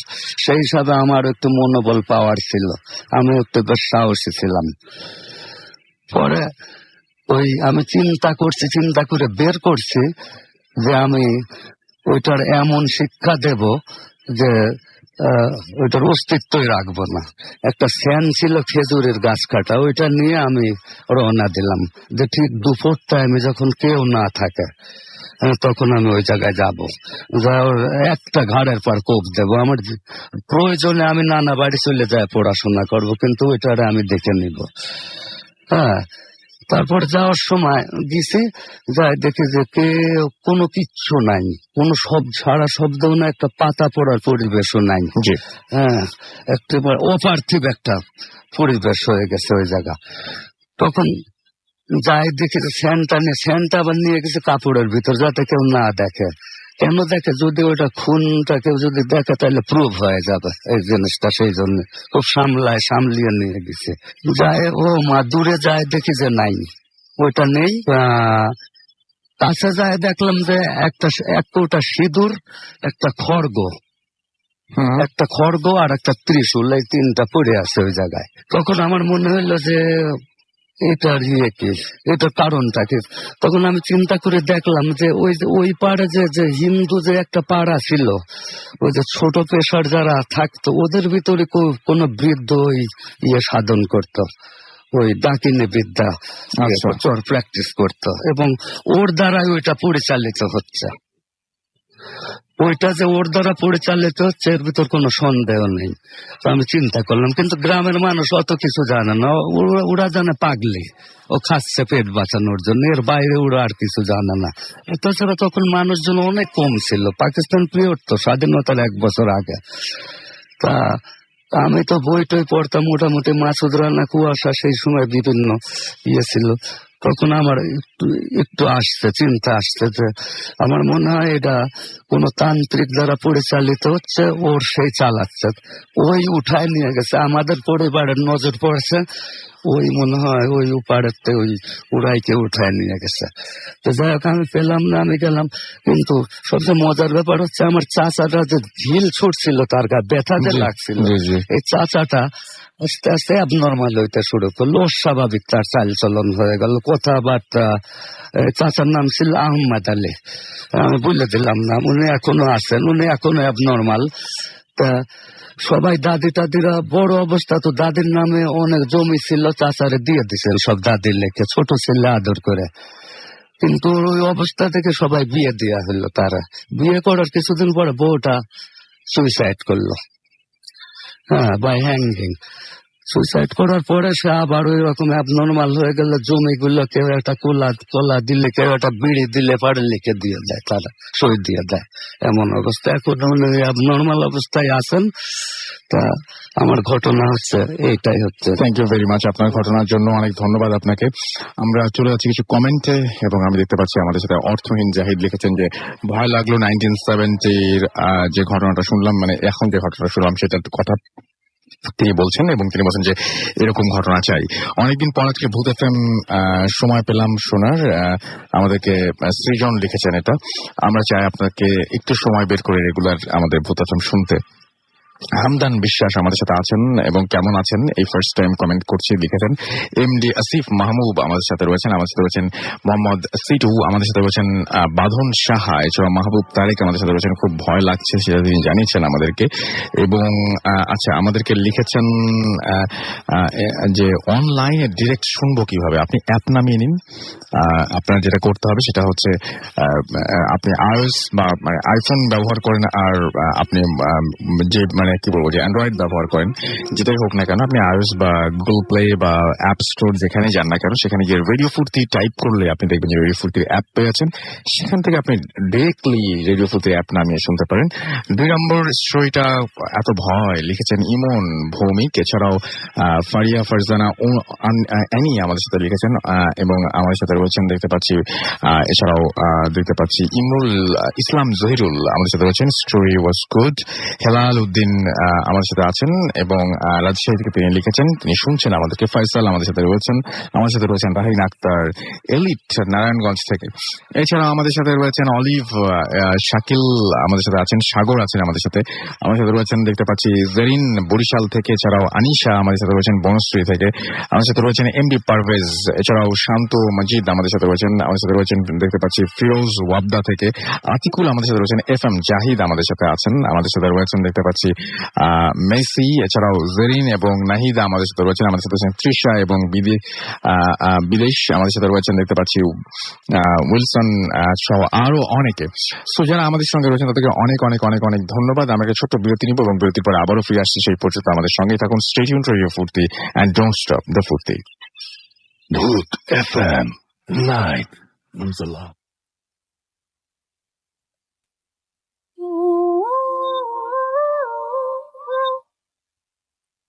Yes, the night comes alive with গ্রামীণ ফোন। শুনছেন সবসময় রেডিও ফুর্তি, আর গ্রামীণ ফোন আমাদের সঙ্গে আছেন আপনারা। সুতরাং আমাদের সামনে এগিয়ে যেতে বাধা কোথায়।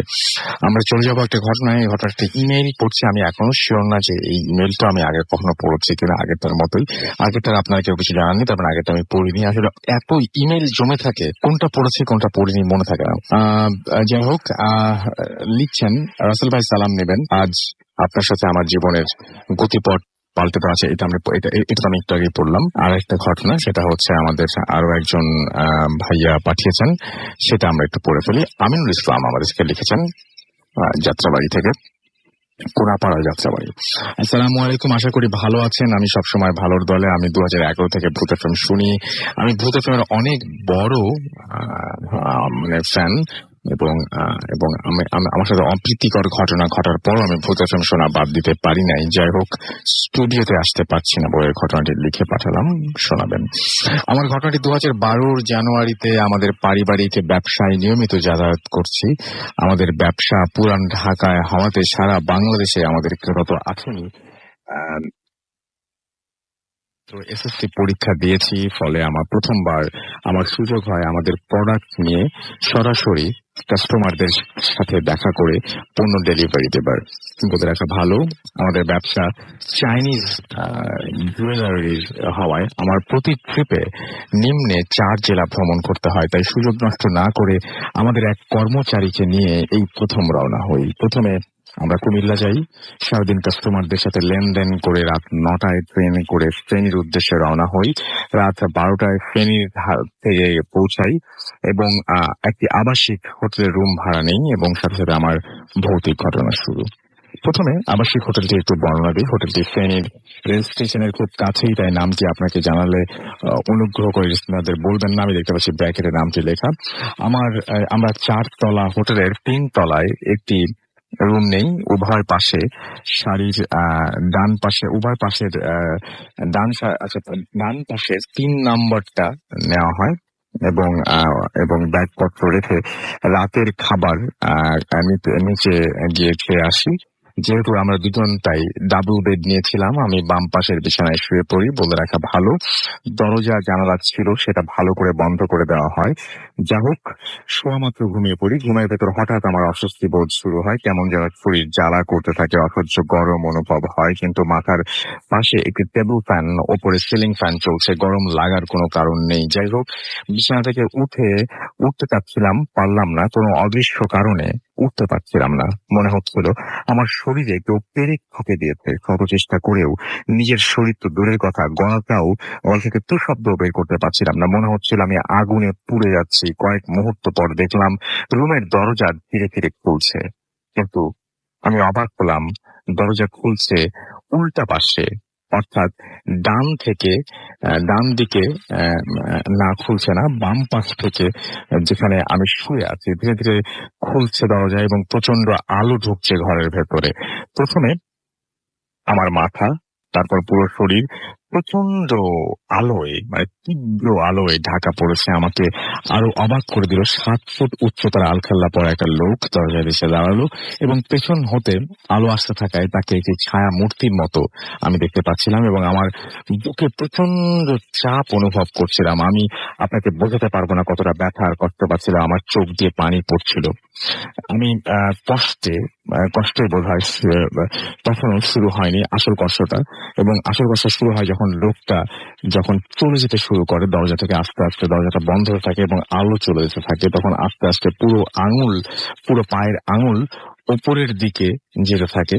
তখন যে অংশটুকু ছায়ায় ঢাকা পড়তে থাকে, মনে হচ্ছিল প্রতি ন্যানোমিটারে একটি করে কেউ সুই গেঁথে দিচ্ছে। অসহ্য যন্ত্রণা আমি ছোট করছি। মনে হচ্ছিল এই যন্ত্রণা থেকে মুক্ত হবার জন্য যে শক্তি আমি প্রয়োগ করছি, এই শক্তি যদি বাস্তবিক প্রয়োগ করতে পারতাম তাহলে আমি 3 টাওয়ারের মতো বিল্ডিং ঝাঁকিয়ে ধ্বংস করে ফেলতে পারতাম। কিন্তু আমার মনে হচ্ছিল আমাকে অন্তত অত্যন্ত বলিষ্ঠ 200 জন ধরে রেখেছিল। আলো সরে যেতে যেতে গলা পর্যন্ত উঠে গেছে আমার দেহের আত্মাটা। মনে হচ্ছিল পা থেকে উঠে গলায় এসে জমা হয়েছে। প্রচন্ড জ্বালা, ব্যথায়, কষ্টে আমি মনে হচ্ছিল যে আজ শেষ, এটাই আমার শেষ নিঃশ্বাস। আজ একটু দরজা বন্ধ বাকি, অর্থাৎ আলোটা মাথার উপরে সরে গেলেই আমি শেষ চেষ্টা করছি। যদি একবার একটি নিঃশ্বাস নিতে পারি, প্রচন্ড এক শক্তি প্রয়োগ করে বাঁচার চেষ্টায় আমি এক লাফে দাঁড়িয়ে পড়লাম। এক লাফে এতটাই শব্দ হয়েছিল যে আমার কর্মচারী ঘুম থেকে উঠে লাইট জ্বালিয়ে আমাকে ভয় পেয়ে যেতে দেখে আমার আমার মুখ থেকে রক্ত মিশ্রিত ফেনা বের হচ্ছিল এবং আমি এতটাই কাঁপছিলাম যে আমাকে দেখে মনে হচ্ছিল যে আমাকে দেখে ভয়ে সে আমাকে ফেলে দৌড়ে রুম থেকে চলে যায়। কিন্তু আমি এতটাই ঘুরেছিলাম যে আমি কোনো প্রতিক্রিয়া করছিলাম না, শুধু আমি দেখছিলাম আমার কর্মচারী হোটেলের অন্যান্য লোকদের নিয়ে এসেছে এবং তারা নানা প্রাথমিক চিকিৎসা দেওয়ার চেষ্টা করছিল আমাকে। আমি জ্ঞান হারাই এবং জ্ঞান ছিঁড়ে 2 দিন পর আমাকে ওই রাতেই ঢাকায় ইমার্জেন্সিতে ঢাকায় নিয়ে আসা হয় এবং ডাক্তার বলেন আরেকটু দেরি হলেই আমি মারা যেতাম। কিন্তু আমি মৃত্যুর কত কাছে ছিলাম তা আমি ছাড়া কেউ জানে না। পরে জানতে পারি ওই হোটেলের পাশে একটা খ্রিস্টান কবরস্থান রয়েছে, 18 শতক বা তার পুরাতন, যেখানে ওইখানকার লোকজন তো দূরের কথা, কোনো নতুন কবরও দেয়া হয় না। কবর দেওয়া হয় না। অনেক লোক বিনা কারণে ওখানে মারা গেছে ওই কবরস্থানের আশেপাশে। 4 বছর হয়ে যাবার পরও আমি সে রাতের কথা চিন্তা করলে আমি এখনো ভয় পাই।